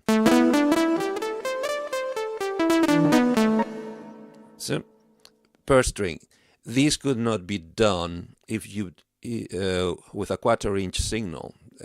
Things like the GT100 can't do that. Things like the SY units, I don't think they can do that. And that's one of the reasons why Roland invited everybody to buy a GK pickup for the SY1000, because they put part of this, they put all of the PCM, they put part of this implementation, the strings, not only the volume and MIDI remapping, but also the pitch transposition back on the SY1000, when I think it was not possible in the other SY units. On the new unit, the GM800, all of these SYs and GMs, I'm talking Boss now, it's not Roland anymore. I think they went back and tried to capitalize on this side of the synth spectrum, because they implemented the Core engine, which is, for all means and purposes, is basically is a Rompler type of synthesizer, although it's way more complex and it makes a better job on imitating analog synthesizers. But I don't think the editing of the synth patches in 800, in GM800, would be as deep as it would be, for instance, on any of these JVs, even considering the only almost 20 years difference in history. So that's the string level. That's why you want it. That's why you want to use it. Next, we have the pitch. And this is kind of a course for the, let's say, for the whole pickup. Although they're related, not necessarily need to be. I'm getting a little dizzy of moving so much. Okay. Not necessarily need to be in the same menu in the unit. The switch for the chromatic performance, and then your octave, pitch shift, and pitch fine. Octave, like every synthesizer, is what we all expect, up and down. So this sound, for instance, I'm using this octave, which let me remember that we're still using the settings that we had for the flute patch. So it's already up to 1 octave. So technically, trackpads. technically this should sound like this.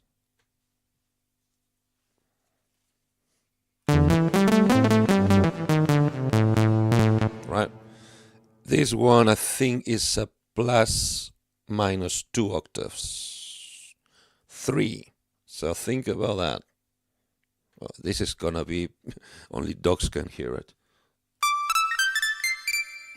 Not that bad.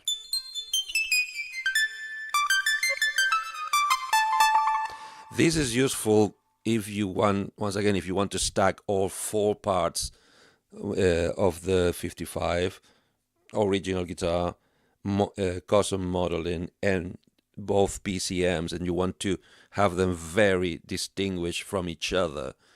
First trick is, apart from panning, is stack them on different octaves, and you start getting a very, very interesting and convoluted organ, massive, covering all the frequencies. Pitch shift is if, let's say you want to play harmonies between the parts. You want the guitar to be your root note, but you want the modeling, which I think can also be transposed. Don't quote me on that because I'm not 100% sure. And if that cannot be transposed, the 2 PCMs can. So you can say, okay, guitar and or modeling is gonna be root, then PCM 1 is gonna be third, and PCM 3 is gonna be fifth. So I can, on lead lines, on melodic lines, or very fast, one note at a time, guitar lines, you can play basically harmonies. You can have the whole orchestra following you. And pitch fine, if you have any experience with synthesizers, you know that when 2 sounds are very similar or identical, and you stack them, even if they're 1 octave apart, if the waves are totally aligned, the sound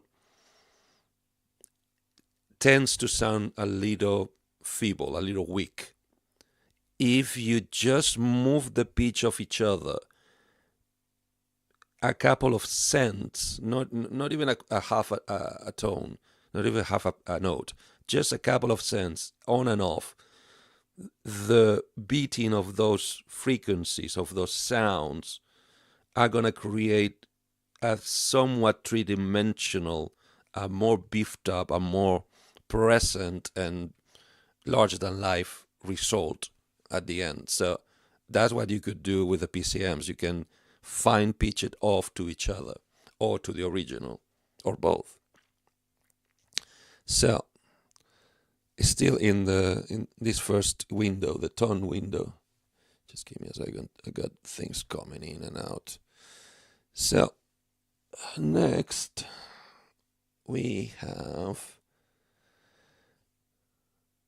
sorry for being so, hope nobody gets dizzy with all this screen moving. Portamento. I managed to drop all 3 of my picks. I need to go down and pick one back. Excuse me a second.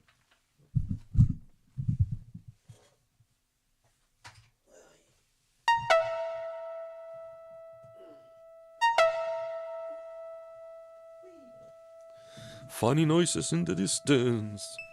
Gotcha. Okay, let's put them back in the holder. And let's hope I don't drop him again. You never know. Right. So, since we're still talking with synths and Roland synths, many synths would not behave without, would feel incomplete without portamento. Which here we start finding that option I was talking to you about, of in the parameter, which is the switch, as in what is going to be triggering the portamento. The option that is selected in this patch is tone. Means that the system is going to read the way you plug the strings, where do you plug the strings, where do you fret the string, your velocity and your timing and your accuracy, and gonna put all that information into deciding when to apply the portamento, and I'm gonna need to do this, which could become dangerous. See. So yeah, sorry for moving again. Well, it's not gonna happen, is it? Huh.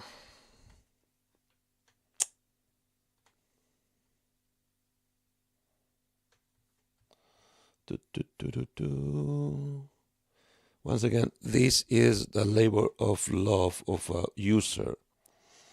So it works very fine. It's probably my inadequacy, which is not managing to do what I expect him to do. Oh, it's chopping my. Give me a second. Let me see if I can resize it.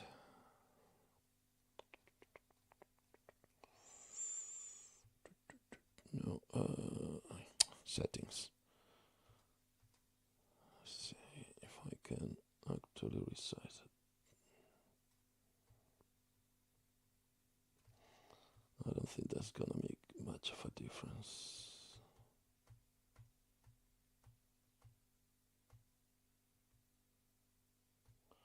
Now it's gonna reboot, so excuse the intersection.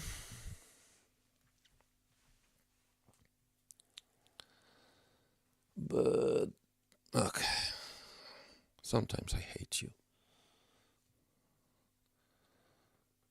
because this is not doing what I needed to do. Because now I do this so you can see it, and everything I did goes off the window. Love it.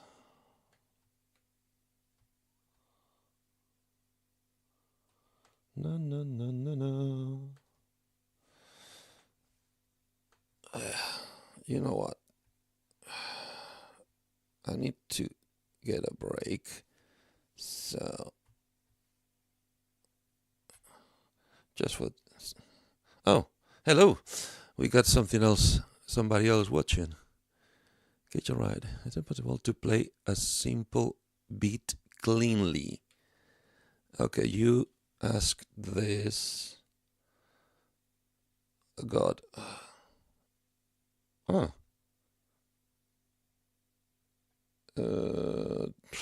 20 minutes. Gage Albright, are you still there? Because I couldn't see your message before. I was blocking it with the graphics. If you mean using the patches, the drum maps on the guitar, is it possible? Let me just show you. Because this is a very good question, and it's a question. I love questions. Is it possible to play a single beat cleanly? I assume you came into the show when I was going through the patches for drums. All the beats and stuff, all the pre-recorded ones are going to be your best bet if you want to play something, with the caveat that your musical notes need to wait for the sample to cycle. Otherwise, you're going to be retriggering, rebooting, restarting the drum sequence, the drum rhythm, back to the beginning on every note. And although it can be fun for 6 or 8 bars or 10 bars, a whole song, it could get wearing. Okay? But if what you're asking is for the drum maps, where you get a different drum tone, a different drum sound per note, it is possible. In fact, the opening theme I used for this show, I recorded 100% using nothing but the 55, and the drum beat in that track is just me with a pick on the strings playing the drums. You will, if you pay a lot of attention, you will find that it's not perfect. I had to do it for reasons. I had to do it on an evening, on a single evening. So I couldn't spend enough time refining my playing technique or post-editing the result so it would be more consistent and tighter. But theoretically it is. It's not plug and play, that I can tell you. You need to master and fine tweak your system, your guitar, your pickup, your all the settings to accommodate for the 55 to allow you to do so. But it is possible. Obviously, don't expect to play black blast beat, thrash metal, or anything extremely fast and intricate and nuanced, because I don't believe nor the system nor the GK3, which is the one I have, the pickup I have, will allow that type of fine playing.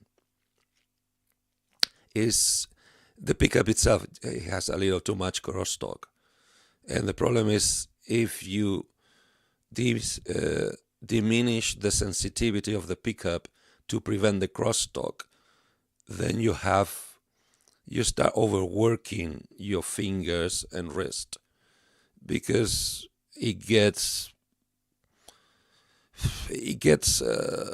exhausting basically. So it's tricky, but it's possible. It is totally possible. I hope that answered your question. Okay, just one little second.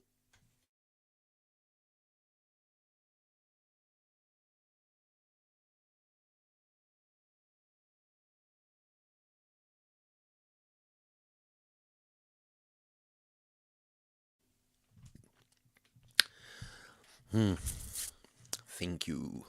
So, second round. Let's see if I can manage to get this on a doable size.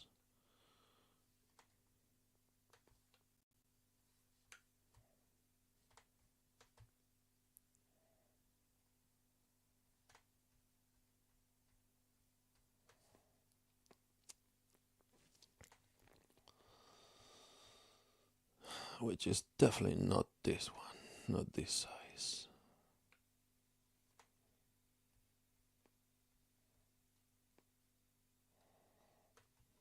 And no, not gonna happen. Okay, second attempt, and I won't mess with it anymore. So this didn't help.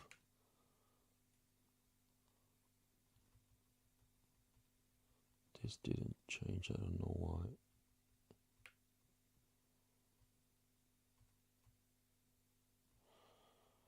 And reboot.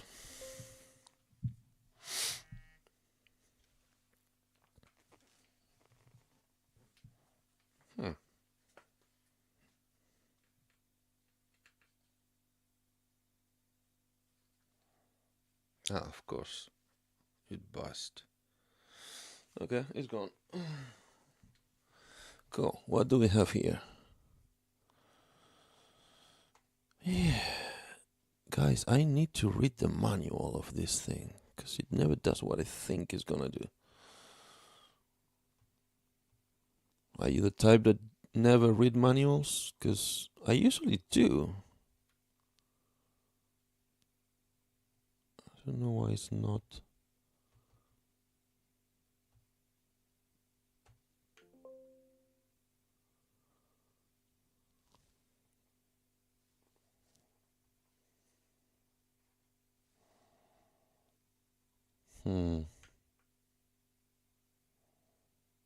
This could be some Windows thing. I don't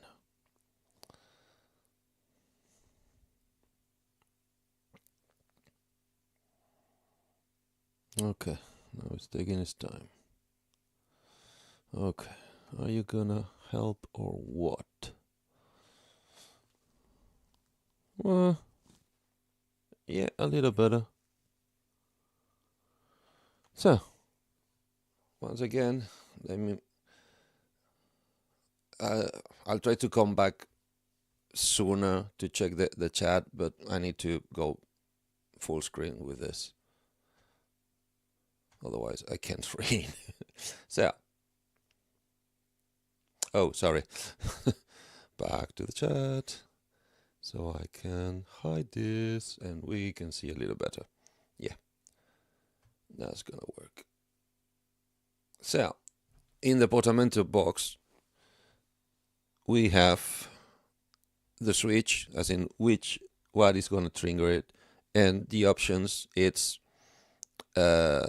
basically, is it gonna be all the time on, all the time off, or just do portamento according to your playing. I'm not sure exactly how to trigger it.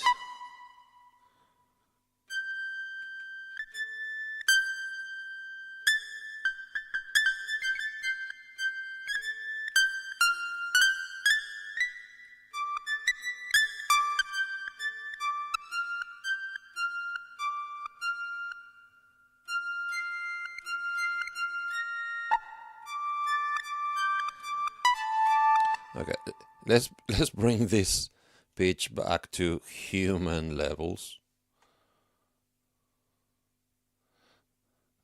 Let's stop, because I think that the neighbor's dog is already barking.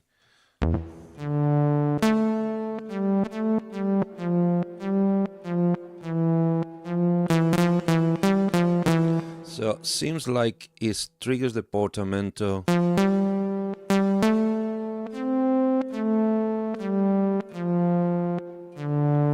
No, I think I'm confusing the portamento and the filter.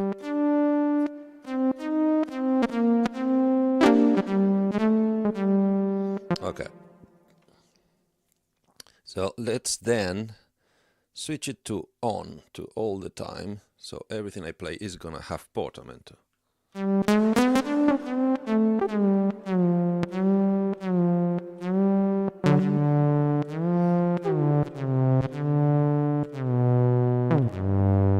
Yeah, it's very subtle. So was it on? Good. So once you decided what is going to be the trigger for the portamento, then you have to decide the type of measure that is gonna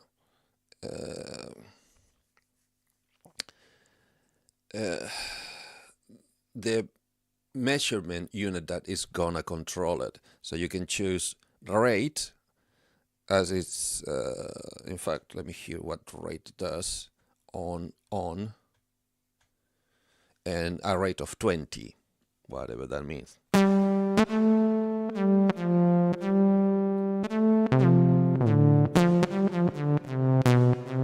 Okay, every time a parameter that is not obvious, I like to crank it and start there. So always on a 76 rate.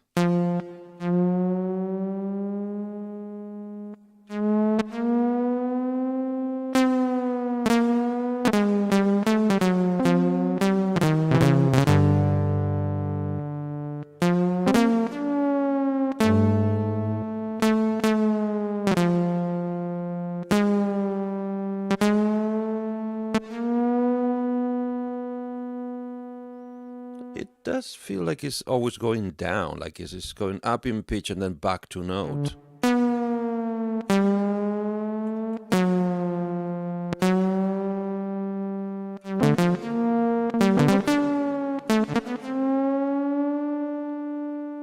And it's taking a long time, which is what I don't understand. So if I put it back in time and also give it a tone of time.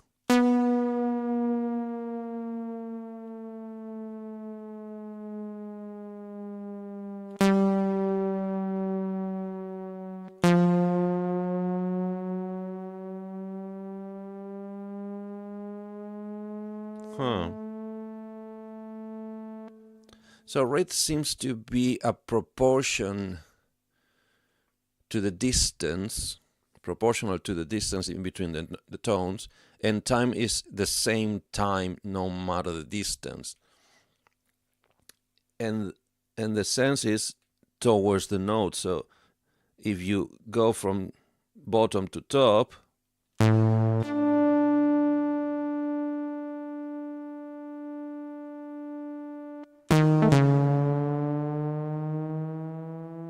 now it's taking a lot of time. So if I go for a fixed time of 25, let's assume it's milliseconds.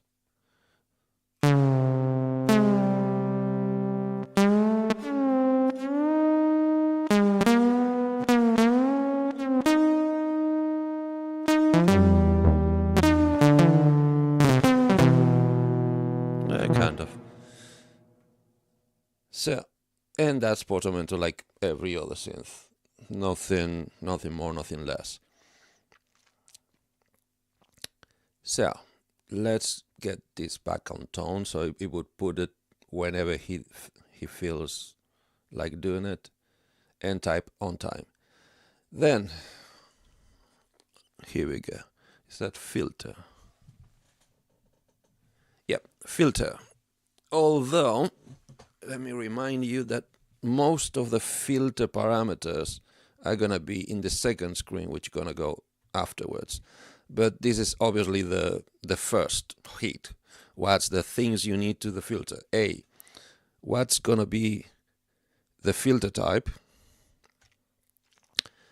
which obviously is none, low pass, band pass, high pass, peaking, which I'm going to assume is notch, and low pass 2 and 3, which I've never took the time to learn what's the difference. And tone, once again, the tone, the recurrent value for the parameters, which is it will apply the type of filter or the amount of filter depending on your execution on real time. So it's basically going to be always scanning for your performance and adapt the filtering to the performance. In order not to confuse me, I'm going to go and get the portamento off so it doesn't get in the way, so I can show and learn the different filters. So obviously this is no filter.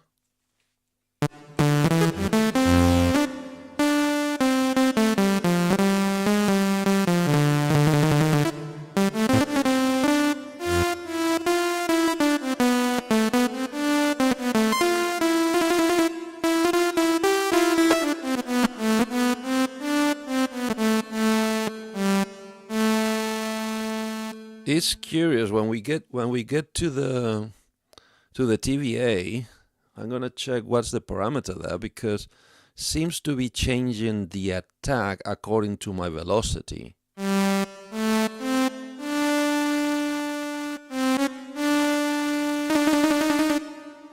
The softer I hit it, the longer the attack.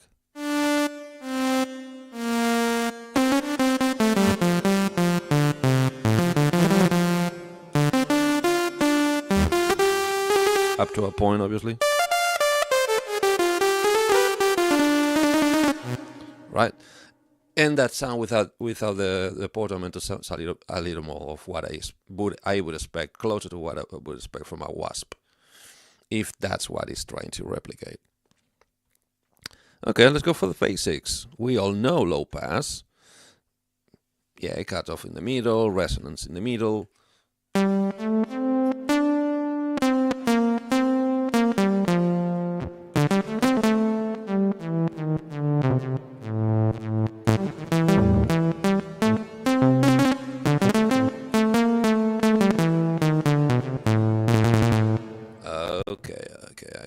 I see. I just forgot to read the box next to the one I'm tweaking, which is the filter cutoff. So a whole 3-4 parameters just to control the cutoff.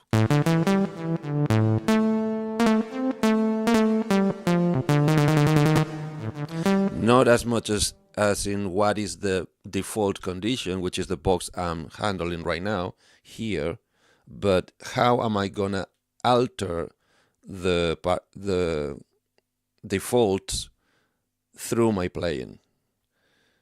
So I'm gonna get it just a notch brighter, and we're gonna give it way more resonance. Let me just show you in this low pass. This can squelch, although I don't think it's an analog filter, not even close.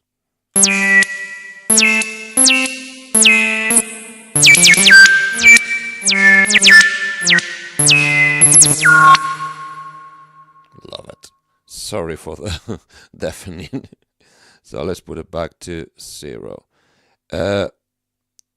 Some of you will notice that most of the parameters that they're by default at noon. So the parameters that were not saved in the patch were not changed at all. By default, they're usually at noon, which is 0.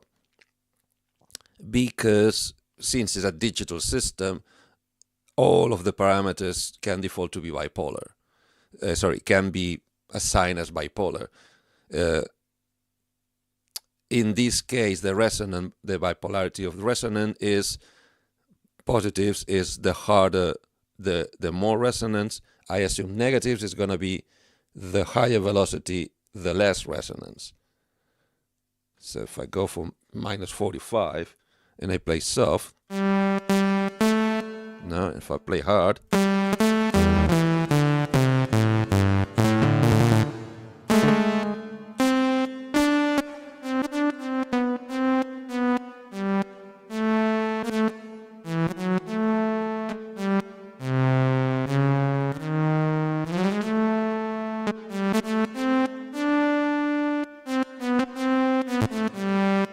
feels more like it's negative resonance, like it should be from 0 to 100.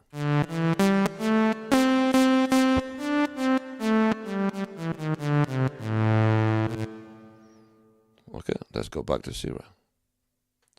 By the way, if I do this, no. If I do this, no. Yeah.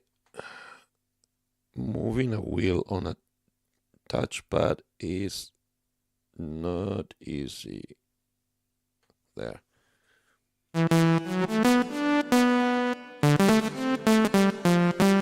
Well, it did it a little darker. One in negative.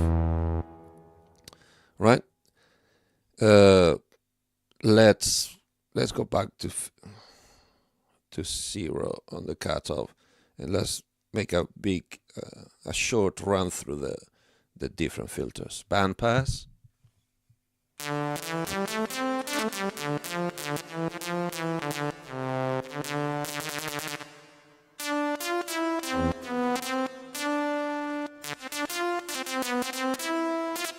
Interesting. High pass. We all know this one.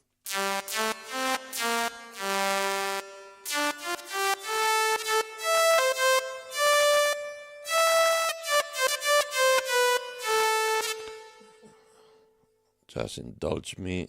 What if I give it resonance?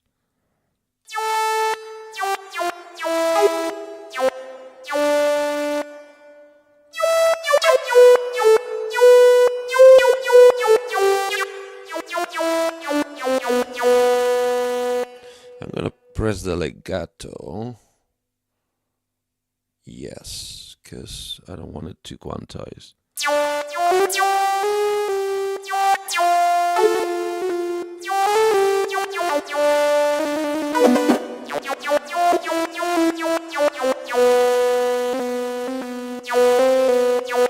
Sorry, that's not the right one. It's not the legato, it's the chromatic.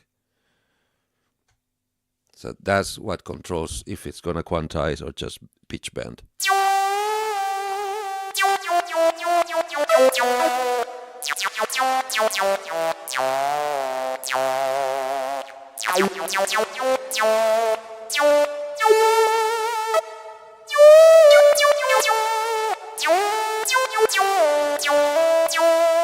And if I do both,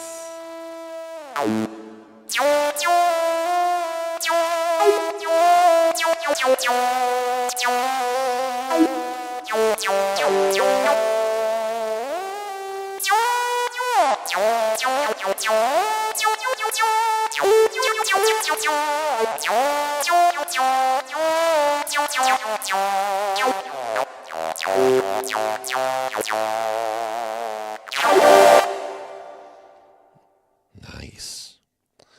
Okay, so switch off. Let's go back to where we were. And back to 0.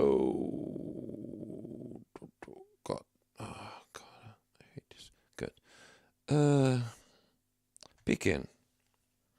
So the bandpass was already narrow, so I don't expect this to be any pleasant.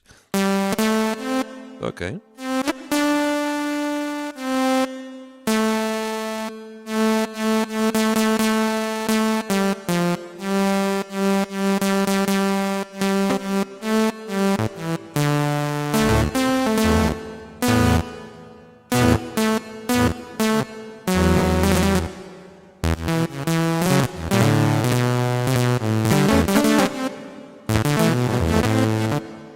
That's starting to get a little quirky.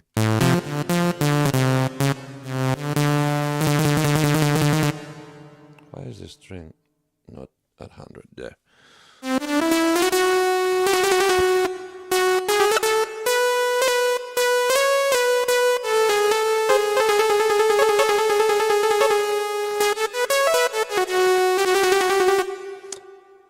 I really like the way that it changes the attack and the brightness, and not so much the velocity, but because it goes brighter, it feels a little louder, but also velocity to my performance with these settings right now.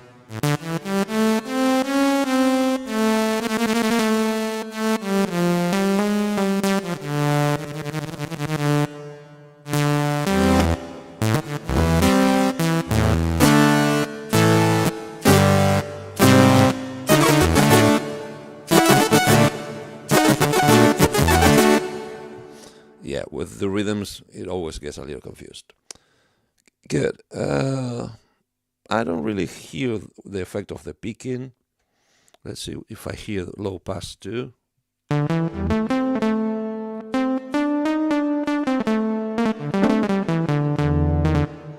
Compared to low pass 1.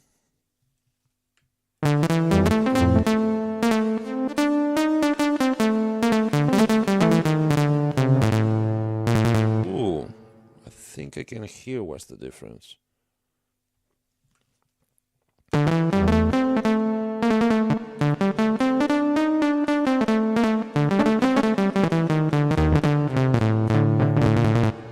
I think the speed, how fast the attack is the difference.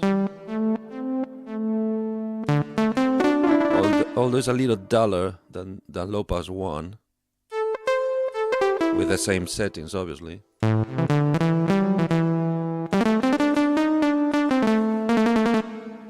Okay, and what about low pass 3 then?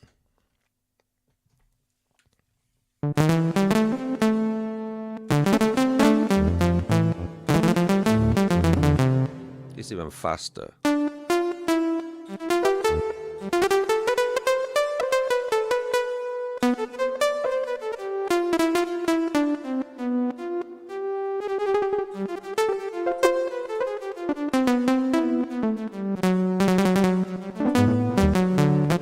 Okay, now filter cutoff.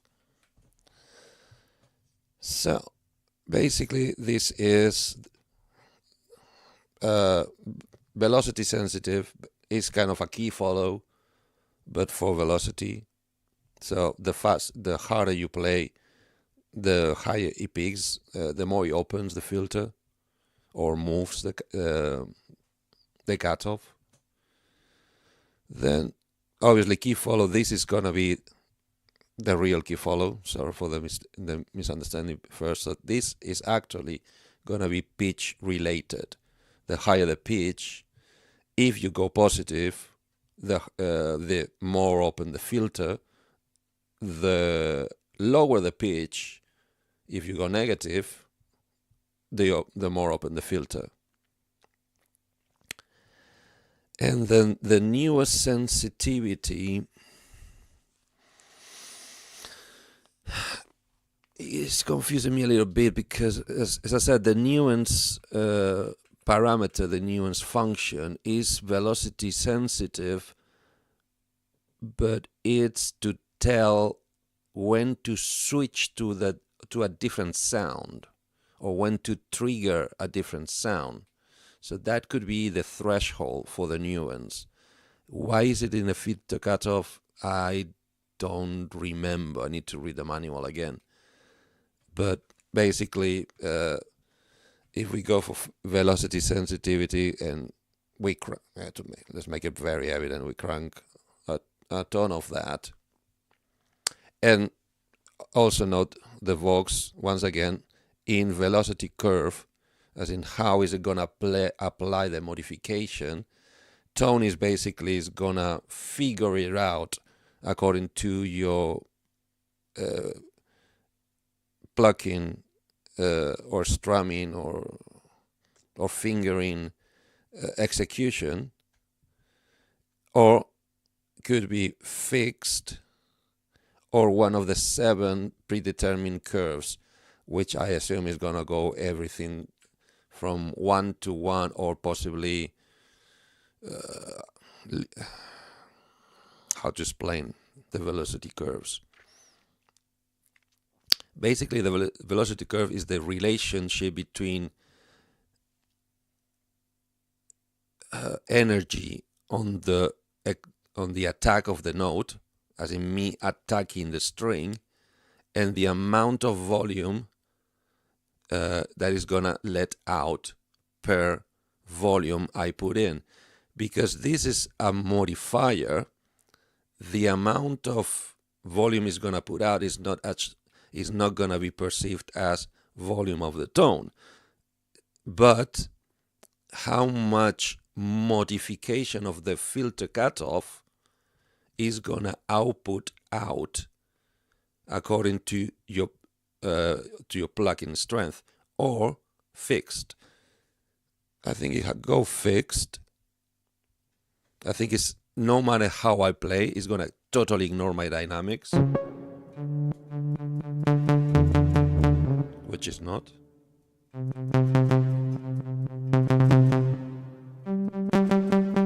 Oh, sorry, no, that's my confusion. Because I cranked this plus 36, the filter cutoff is gonna modify a big chunk, but it's gonna ignore my input. It's always gonna modify it the same amount.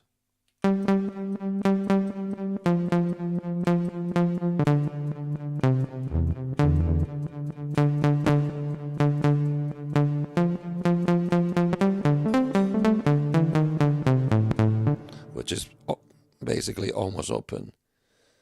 If I go negative, it should go even darker. But it doesn't.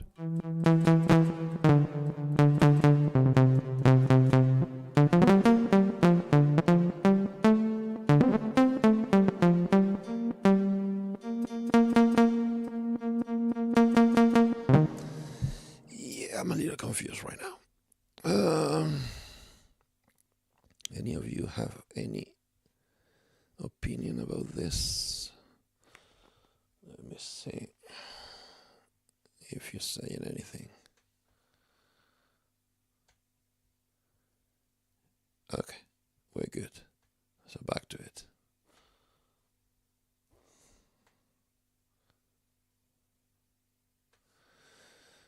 So I'm gonna go for instance.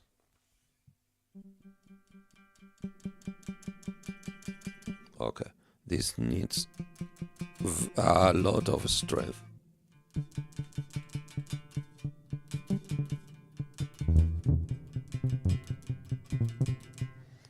To do very little opening of the filter. If I do the same but in positive.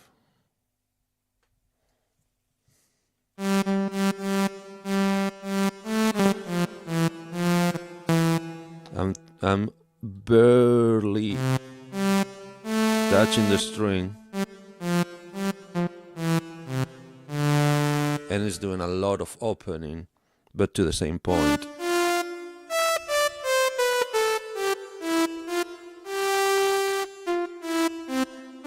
Because my key follow is on 0. Alright, so now if I crank the key follow to the positive,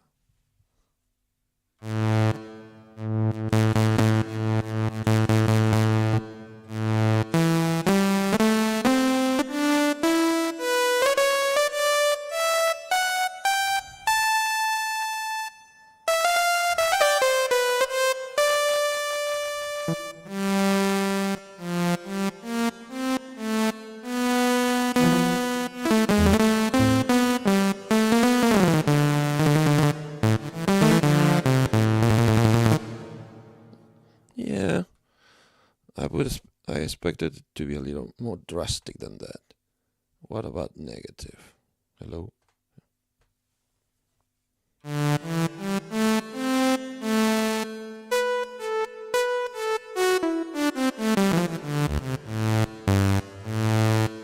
Yeah, you could say that it just inverts, so that higher I play, the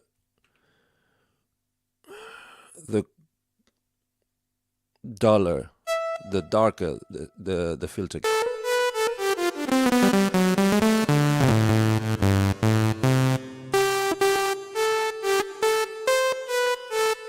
But it's not too drastic. It's possibly because of the velocity curve I put on the fourth thing. Let's go for tone.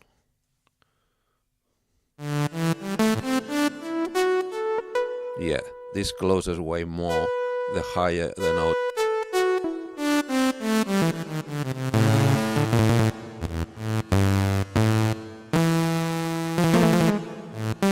Cool.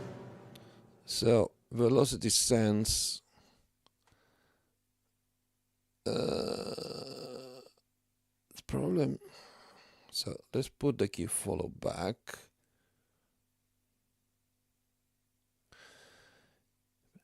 My problem is if I put the newest sensitivity halfway-ish, it might not have any effect. Let me test this.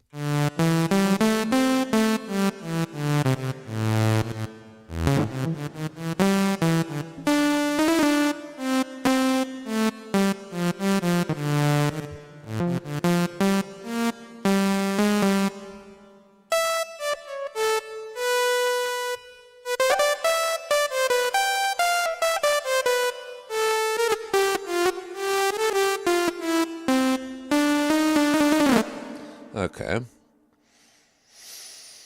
I'm trying to decipher what is this about, what's going on.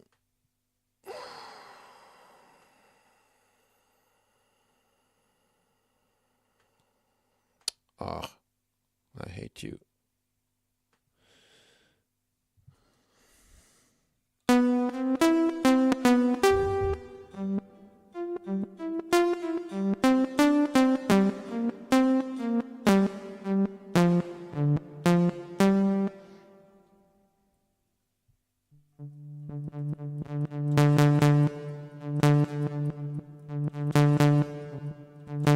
Yeah, this is more like a gate.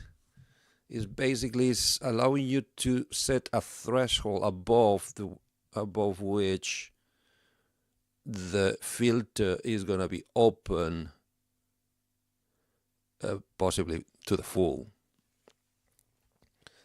It's hopefully gonna be more noticeable on low pass 1.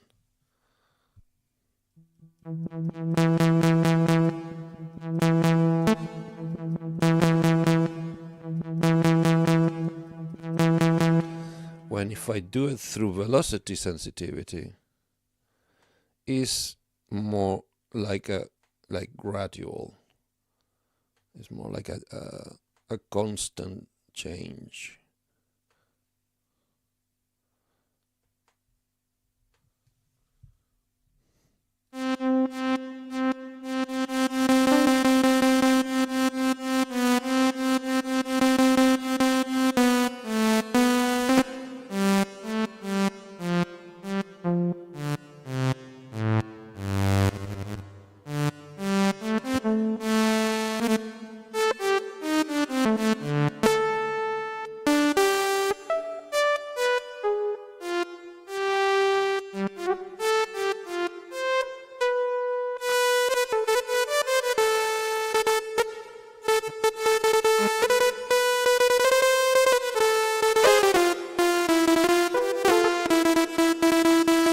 It doesn't like fast picking. It doesn't respond to it.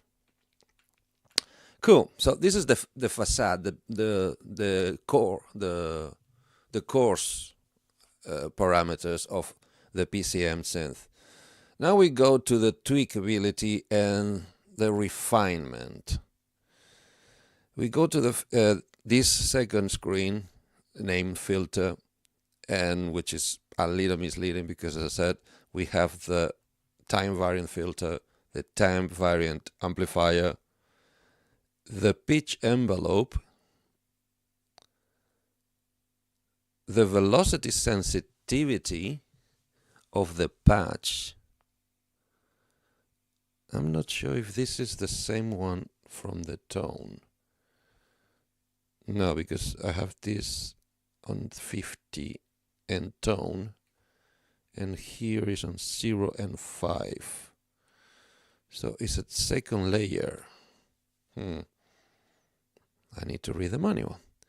Then also the two kind of, well, not freely assignable, but since there are not many parameters to modify inside the PCM block, you could call it freely assignable. Yeah, because it's going to be the shorter, let's start explaining that. So you have two totally independent LFOs per PCM block. So you have 2 for PCM1 and 2 for PCM2. And they're totally independent. You can have totally contradicting settings for them. So if you notice, basically there's 4 controls,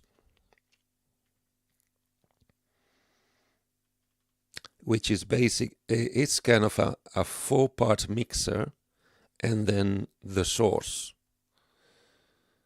as in the source of the speed. The speed of the frequency of the LFO. Once again, tone means it's gonna be changing the LFO speed according to the dynamic pitch and plucking of your performance, and everything else is either musical subdivisions, when you make it shorter and shorter and shorter, going all the way down to 64th notes, or a fixed speed or pitch. No, sorry, not pitch. Frequency, sorry, yeah, frequency, a fixed frequency from 0 to 100. And I don't think that's hertz. It's more like, why it doesn't, because I'm out of the screen. It's more from, I move as fast as I can, just divided in 100 steps. Because 100 hertz, yeah, should be audio rate. So the other 4 parameters what you have here is pitch depth, TBF depth, TBA, and pan depth, which is basically, if I want to modulate, that's interesting. Because it's kind of a mixer of how much this LFO is gonna is how much effect this LFO, kind of an attenuator of how much the LFO, how much effect is the LFO going to have into the other blocks above it, but it doesn't let you choose which parameter of them. So let's say if I go for the, well, if it's for the pitch, I assume it's gonna change the pitch. It's gonna modulate on a specific frequency the pitch. So let's say I want all of it.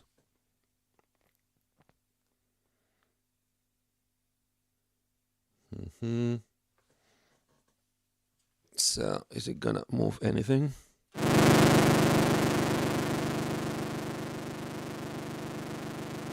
It does. If as I said, I don't expect 100 to be 100 hertz, although is very close. That vibration is very close. Sadly, not fast enough for ring modulation, proper ring modulation. If we try the 64th division, as I said, doing these fine tweakings on a touchpad, not fun.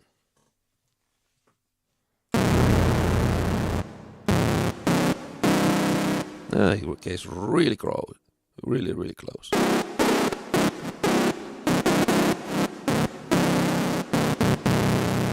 Right. I don't know what would happen if I go negative. Well, it turns it off, but one less notch.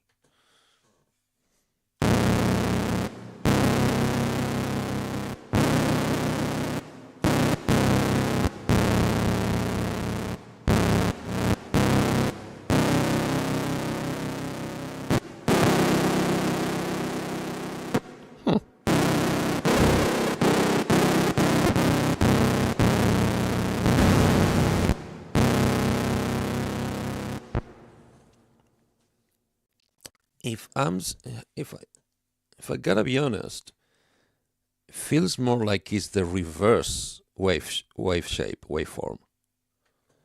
Because this is this.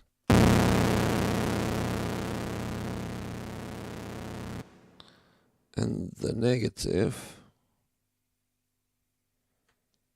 obviously, I want wheels. I hate touchpads. And this, yeah, it's like it's a different cadence. It's like inverse of the waveform. Although I cannot hear if that's a sine or a triangle.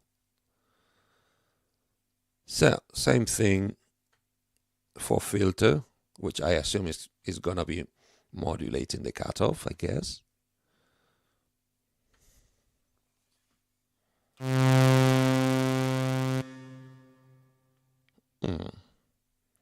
Let's make some things slower. What's a note dotted?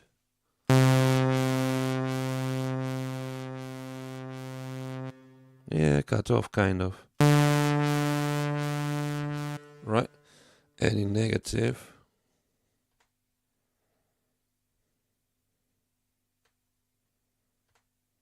Negative.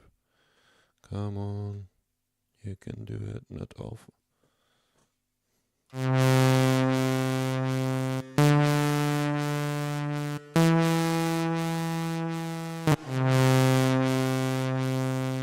Yeah, I think the negatives are reverse waves.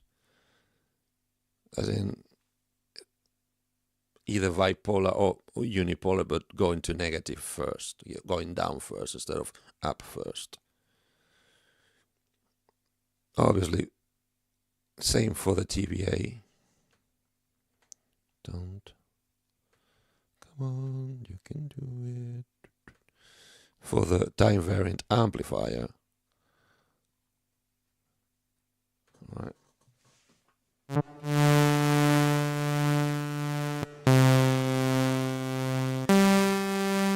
also known as tremolo. Wait, tremolo? Yeah, tremolo. No, vibrato. Yeah, vibrato. Amplitude is vibrato. Tremolo is pitch. Is the first one we did. Cool. That's it. And obviously, as you can imagine, you can mix and match out at the same speed with inverse polarities. You can mix and match, and obviously, also you have pan. If you're not hearing on a stereo format, on a stereo set of speakers, this should make no difference. It doesn't make a difference to me neither.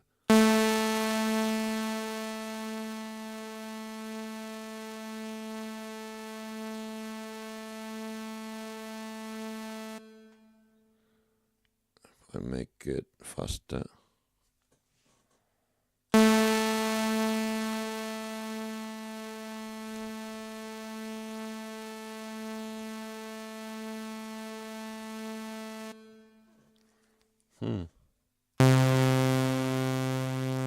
Could it be because my pan is not centered? No, my pan is centered. Huh. Well, I don't hear that. What about this?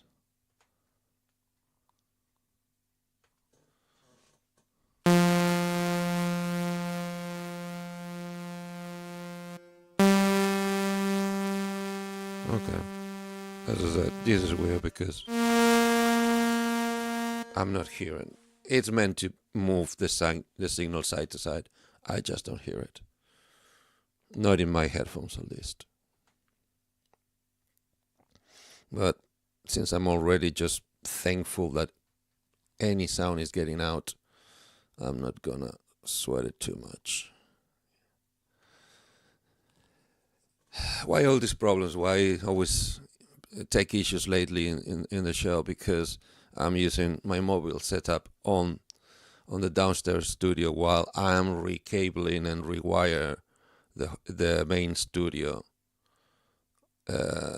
because I improved basically I got a totally new and bigger mixer, so that needs almost rebuilding the studio from scratch and tons of cables and stuff. So when I managed to finish that, I should be able to have always working, same quality, stable and predictable system. Good. So that's one of two LFOs. And obviously you have a dual one, also with 4 destinations, with 4 blocks to modify, either on a positive way or on a negative wave, and with different either fixed velocities, fixed speeds, and or division speeds, or according to your performance, your plugin performance. The things they're modifying, TBF, pitch envelope, and TBA. I'm gonna run through the parameters because all of you that come from the synth side, this is all news, nothing new, nothing to write home about. But for you people who come from the guitar side, just to improve the translation I'm trying to create in this show about explaining the synth lingo to the guitar people and the guitar lingo to the synth people. So TBF is Roland's equivalent to what in analog synthesis is called VCF, voltage control filter. It does the same job, it uses different electronics to do it. And because it uses different electronics, in this case is using computers binary code to generate, to crunch the numbers, to modify the signal on the pertinent way, on the right way you command it to do it. And since there's no voltage implied in none of this processing, as in different voltages or variations, modulations on the voltage amount, Roland found themselves with a conundrum that they could not keep calling it VCF because there's no voltage involved. It's all about zeros and ones, not notes and ones. So they decided that a distinctive name for it, which is still true, is time, because as well as analog synthesis changes the filter conditions over time, the amount of the change is not determined by the time, but by the voltage. So in digital form, without any variation in voltage, what is actually changing the conditions of the filter is the time that takes the program, the software, the code to change according to the parameters you set up. That applies also to the TBA, which is the Roland digital equivalent to the VCA, voltage control amplifier. Here becomes time variant amplifier. And pitch envelope, it's what in analog synthesis you would understand as an envelope generator, an EG, applied to the pitch, which is something that many analog synthesizers had and still have, because it's something nice to have. What's the purpose of each? TBF is to change the timbre of the sound according to the conditions we give them. For instance, let's start with a piano sound.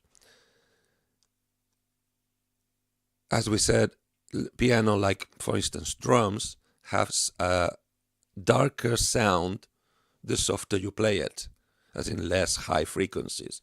It sounds less metallic, more thumpy, more bassy, a little duller. Sorry.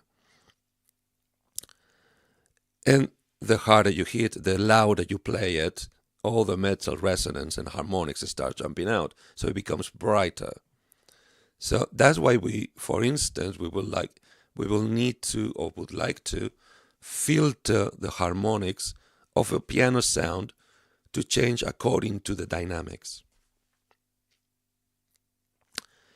To change the filter, because the filter is kind of a wheel, and the basic parameter to change on the filter is the cutoff, which is the frequency at which the conditions of the filter change drastically. For instance, on a low-pass filter that lets through all the frequencies lower than the cutoff point and filters out the frequencies higher than the cutoff point,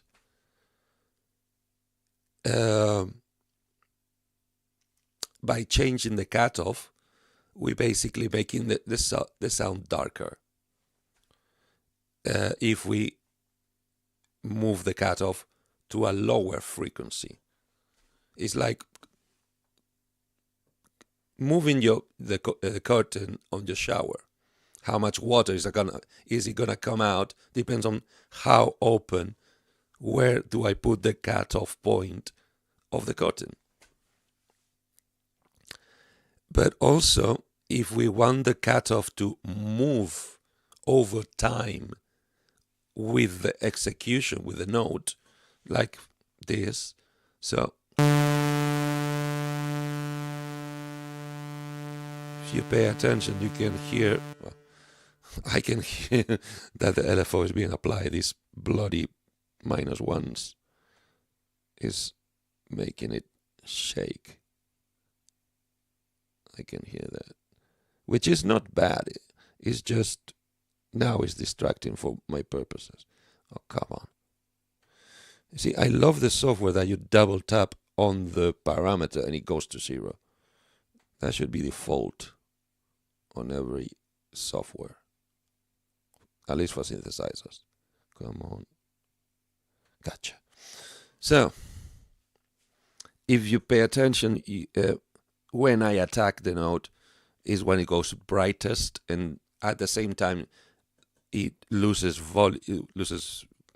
dynamics, loses volume, loses amplitude. It also loses brightness. It gets duller.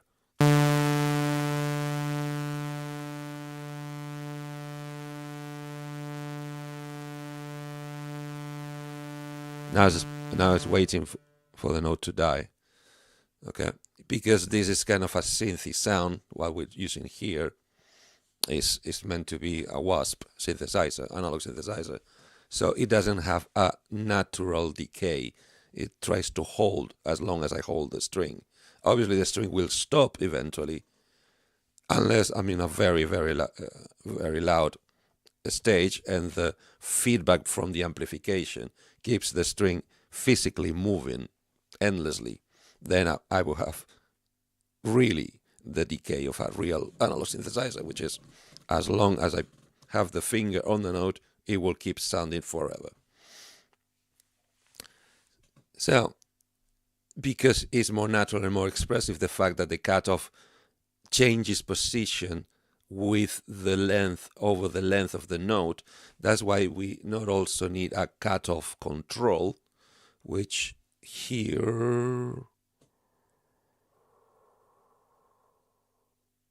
here is not showcased because I think we set it in the previous page, in the tone page. Here what we have is the envelope generator that will move the cutoff point according to the instructions we give them. That's what we have. First of all, is how much the rest of the controls are gonna change or affect in which amount these next parameters are gonna change over time the filter. 1 second, please.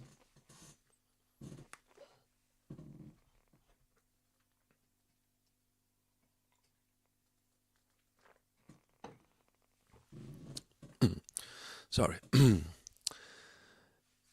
And then we go on a kind of a ADSR paradigm.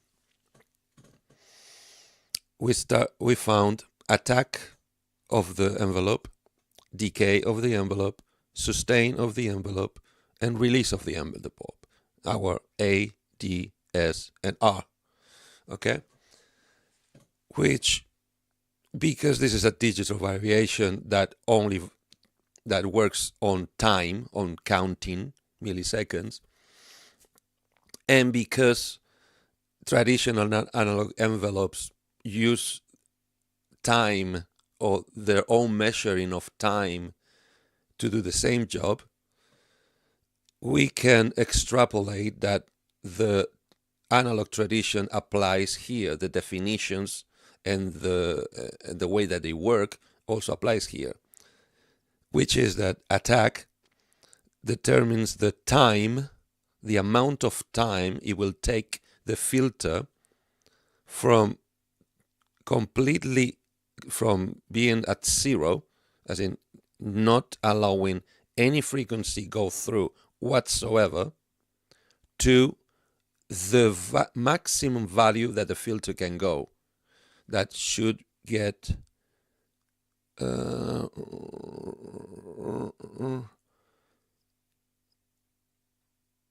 that should once again be addressed here when we were talking about filter here, cutoff and resonance. Kind of it going to end this filter cutoff also. Oh well, that's why it's misbehaving. I changed this. I put too much sensitivity. So, attack time from 0 to max. Decay time is the time from max to mid, which is the value of sustain.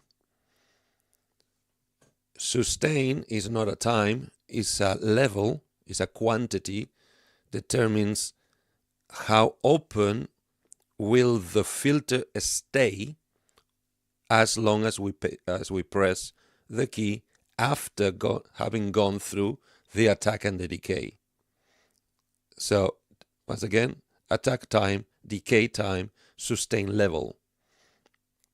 And lastly, we got release, which means once you let the note go, how much time will it take the filter from the sustain level to completely shut again will take. So release is kind of the easiest to demonstrate. If I crank the release on this, so this is the normal filter evolution. Please try to ignore the amplitude evolution, which we will change later. So it goes very bright, then it goes a slightly duller, and then completely dies.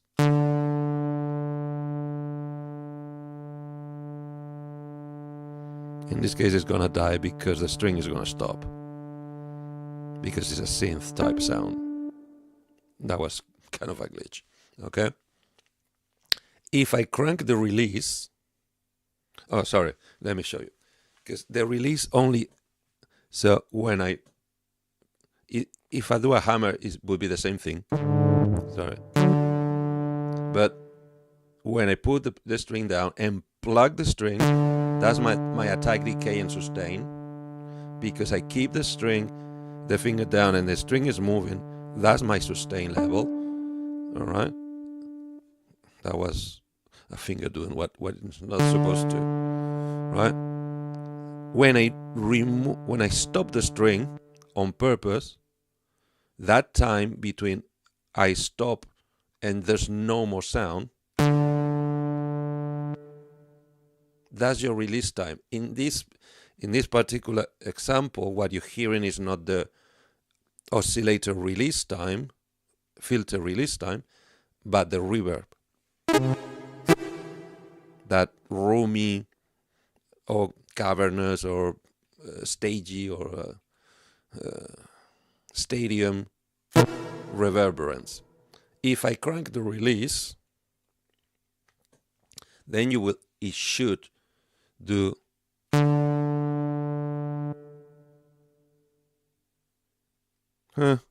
yeah. You can tell because the TVA, the amplifier, doesn't have a long release, so the volume cuts down before the filter shuts off. That's why there's not much difference. If instead of modifying the filter, I modify the release of the amplifier, so now the note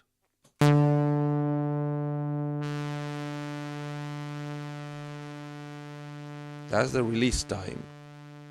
How long will it take the amplifier to shut down? The note changed timbre drastically because now I don't have release on the filter. So when I let go, when I release the string, therefore technically I stop the string, the synth will keep playing volume, but the filter will shut immediately. If I crank both, do the same, note, oops, well, it's applying sustain and filter and all, even to a badly plugged note. So attack, sustain, release, sorry, attack, sustain, and release. Okay. If I increase let's make it not that exaggerated. Let's go to for 30-ish%. So, and let's do this 25. Let's do 30. Once again, I doubt that these are milliseconds. They're definitely not seconds. I doubt that they are milliseconds. It's more like the maximum it can do just in 50 steps.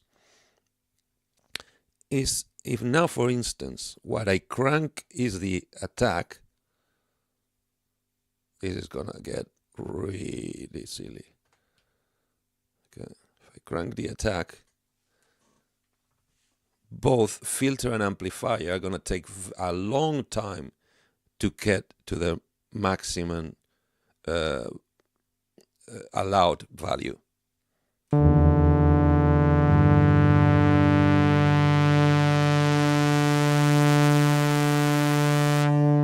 And then they go to sustain and to release. Okay. If what I change is, let's call it, oops, sorry. Oh, that's why it sounded weird. No, my bad. Because they have different parameters. So I go for 25. And I change the attack, not the decay. That's why they didn't sound coherent.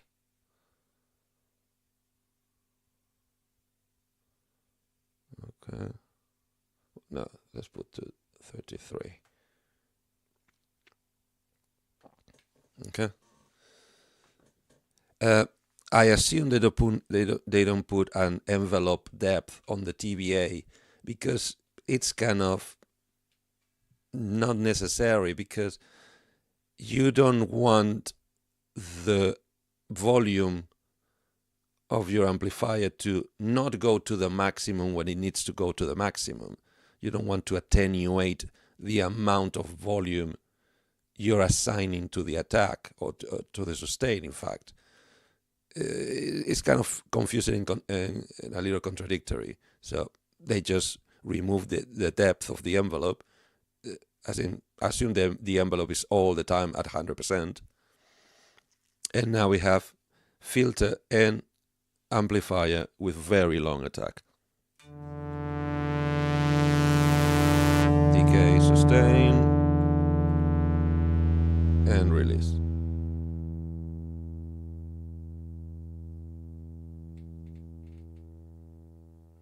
The amplifier release is longer than the filter release, so it goes totally dull before shutting off the sound.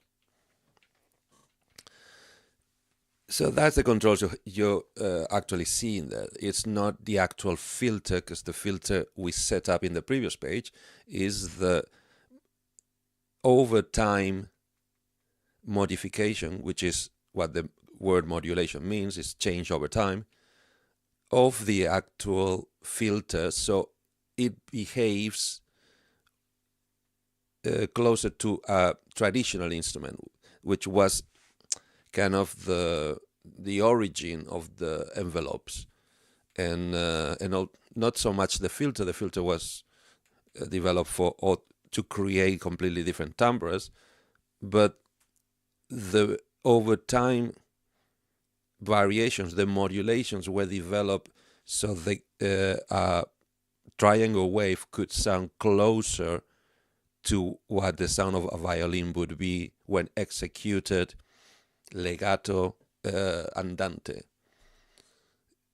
because all the traditional acoustic instruments have a different performance timbre wise and volume wise according to the person interpreting the music piece.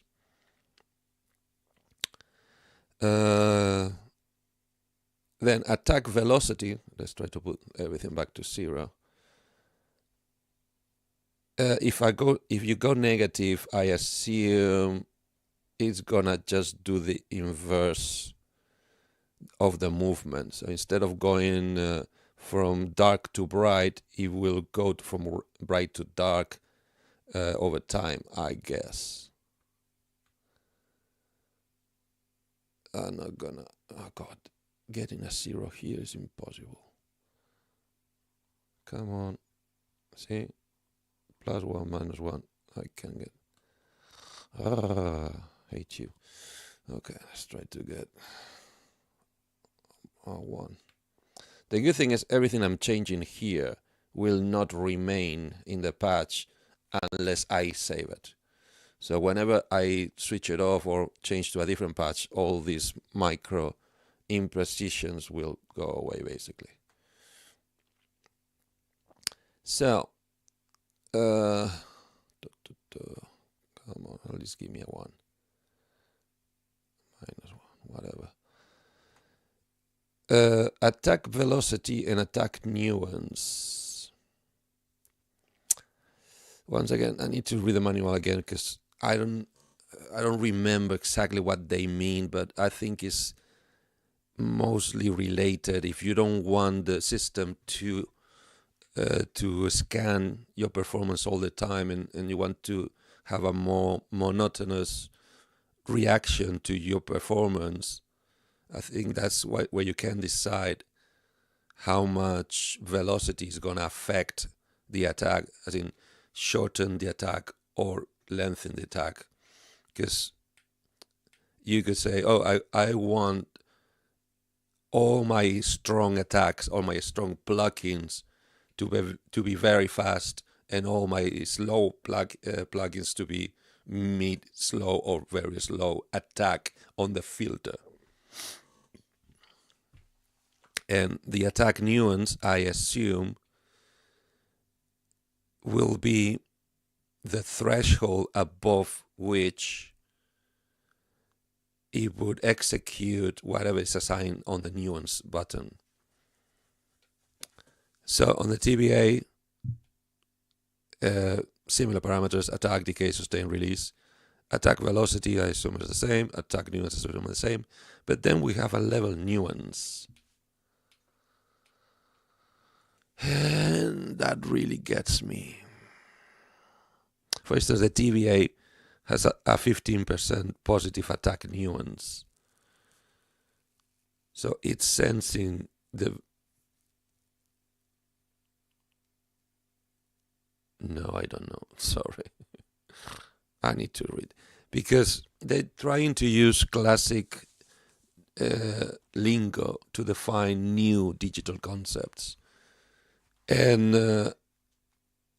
it gets even more complex when you have to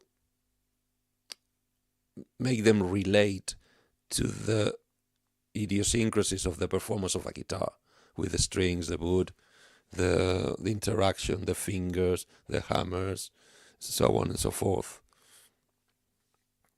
Let's see if I can. I want to check if any of you have made any questions. And we're good. I'm really sorry to have taken so long to answer the previous question. Cool. Pinch envelope. Once again, well, here is like with the filter, how much this envelope is going to affect the filter.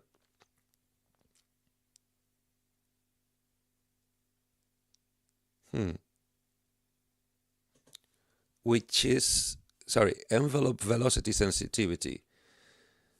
So now we're talking about this envelope here for the pitch, that is assigned to modulate the pitch of the note you're playing. And you can notice that here all the ADSR is being reduced to A and D. So they only care about the attack time and the decay time, which makes sense when you think what's the utility of modulating the pitch when you attack, when you execute, when you pluck a note, when you execute a note. Many instruments including human voice, have a very rough time playing the intended pitch instantly. As in, at the same time you attack, you get exactly the pitch of the note you're aiming for. Many of the acoustic instruments can't do it. Many of them kind of, in guitar terms we call it slides into the note.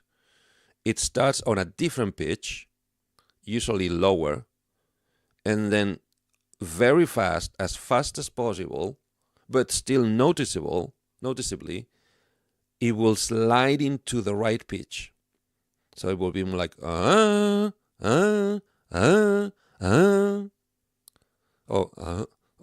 well, I tried to sing a different, but no, something like Siempre, it's always a little zing go into it.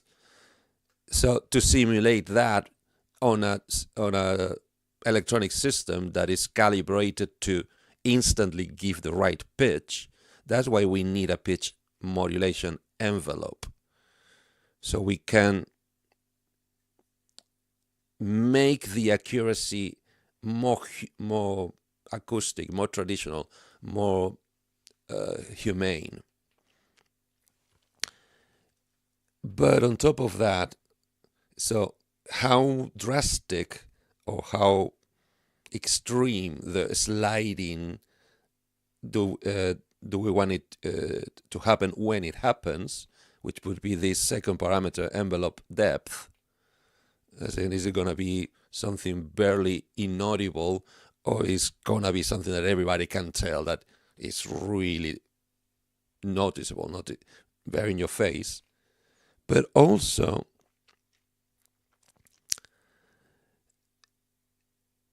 how hard is going to be the depth according on how hard you pluck the string. Obviously, on 0, it's going to ignore your dynamics. It's going to do its depth, its attack, and his decay every single time the same. But if you crank it to positive, the harder you play, the more noticeable that sliding is going to happen. I don't know if it's going to be about volume, pitch drifting, or speed on the pitch change. Okay, that we're going to move that. And the second acceleration is this envelope only has attack and decay because we already know the value of the sustain. That's the perfect pitch of the note. If we're trying to play a C4, the system is going to make it drift flat from flat C4 to C4 exactly. That's your sustain level. We know that. We don't need to tell it, okay? Because it would be a little not too smart to tell the system to slide into a pitch that is also out of tune with the rest of the members. Is slightly out of the pitch you're trying to play. So anything after decay, and for the same reason, some acoustic instruments, once you stop blowing or plucking or hating, the pitch will drift a little bit, usually lower, will slow down for a very short amount of time and a very short amount of pitch. That's why we don't need a release value, because that is, most of the time you're not going to have time to get to the note. Most of your notes are never going to let die completely.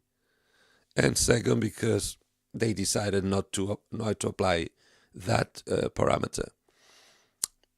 Other types of synthesizers, and by that I don't mean analog versus digital, they're usually digitals, have full ADSRs, or which is four steps or 3 steps and 1 value, or even 7-step envelopes that can be applied even to pitch. So you could actually program that release decay of the pitch if you so choose. In this particular application on 55, they decided that nobody would bother with it, so they didn't apply it. So all you got control is the attack time, so how long from the drift pitch to the right pitch. Sorry, no. Possibly from no pitch to the drift pitch. Then decay is from drift pitch to exact pitch. And then the other elements, they're basically preset. Let's try to hear that. So I'm not gonna put this yet. Tons of envelope depth. And we're gonna do the attack time noticeable and decay time even more noticeable. So I'm gonna play a C. And it should move.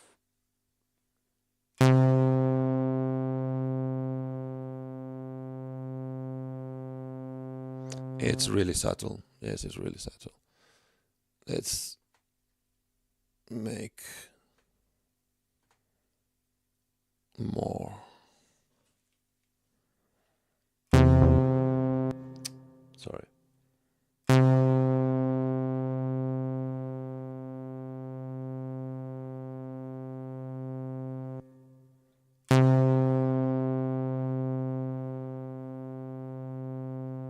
Yeah, I can hear that. It's still really subtle. Let's crank it.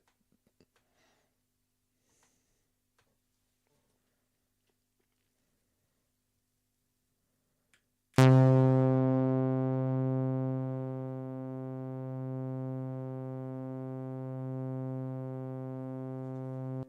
I have any more depth? Nope. And more depth. Okay, let's see if I can exaggerate it with tons of velocity sensitivity.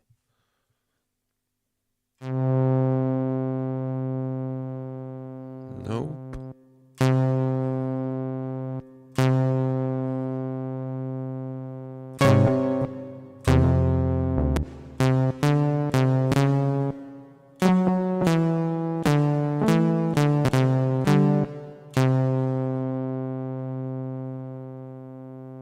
Still very subtle. I wonder if there's a parameter I can change here.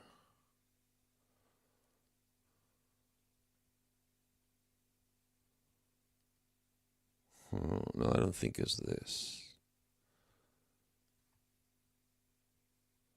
Because I go to pitch shift. Now this is gonna change the note itself. Yeah, it changes the note. That's transposition. So yeah, it's really, really subtle. At least in this sound.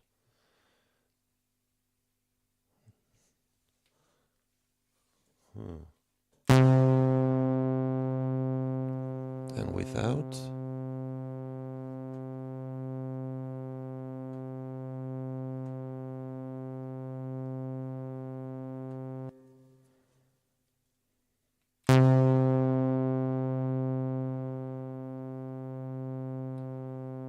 Yeah, I think I'm fooling myself into being convinced. What about negative attack time? Full negative envelope. I don't know, I'm just messing around now.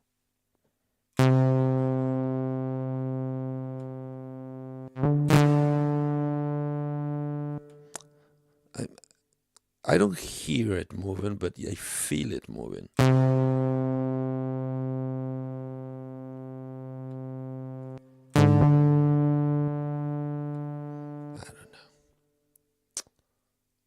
I'm gonna have to pass in this one because I'm either too tired or something I forgot to switch on. I don't really hear it. At least don't hear what I was expecting. I was expecting something way more funky.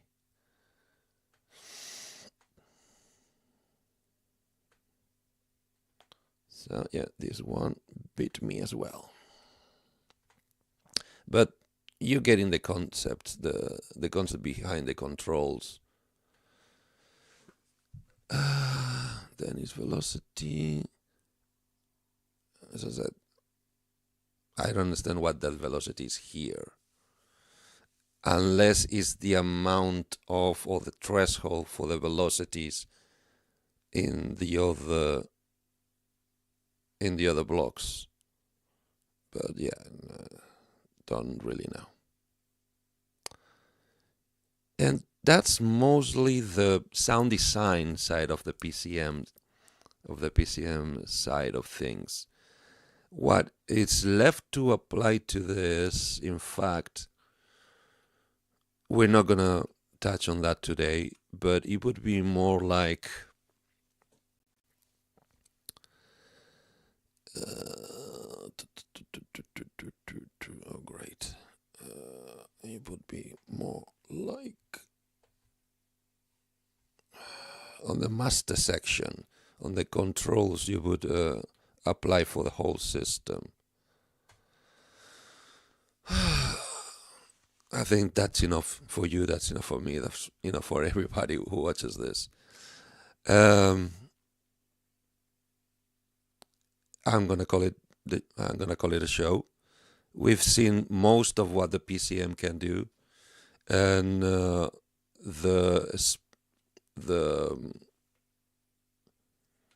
repertoire of things we can tweak and how it more or less how it would affect the final result.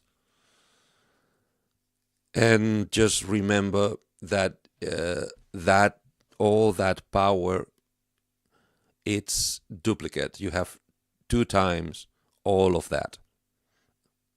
So you can mix and match, enhance, re-enhance, apply different tweakings to each, different behaviors to each. And basically the sky and your imagination is your only limit. I'm gonna go back to the manual, read properly all the things I didn't make clear for the next show, and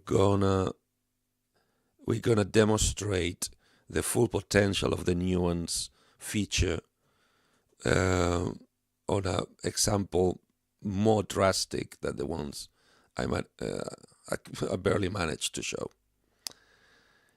So, having said so, only left to thank you all for watching. Remember that we'll be back in March on the 7th again. Okay, that's interesting. Yeah, that's interesting. First Friday of March will be the 7th again. So, until then, remember this weekend, I assume Synchrotron will do his jamming Saturday morning. Rancy will be with you on the edge of 1 p.m. UK, and possibly something else over the weekend. I'm a little disconnected lately due to all the things with the new studio and the new mixer and all the recabling. But as I said, thank you very much for coming. We hope you come and have time and more questions like the one from Mr. Albright. And you can tell I'm knackered. And as I said, thank you very much. I hope to see you next month. Take all very good care and make as much noise with guitars, synth guitars, bass guitars, or anything on your possession to make the best out of this life where you're living. You all take care.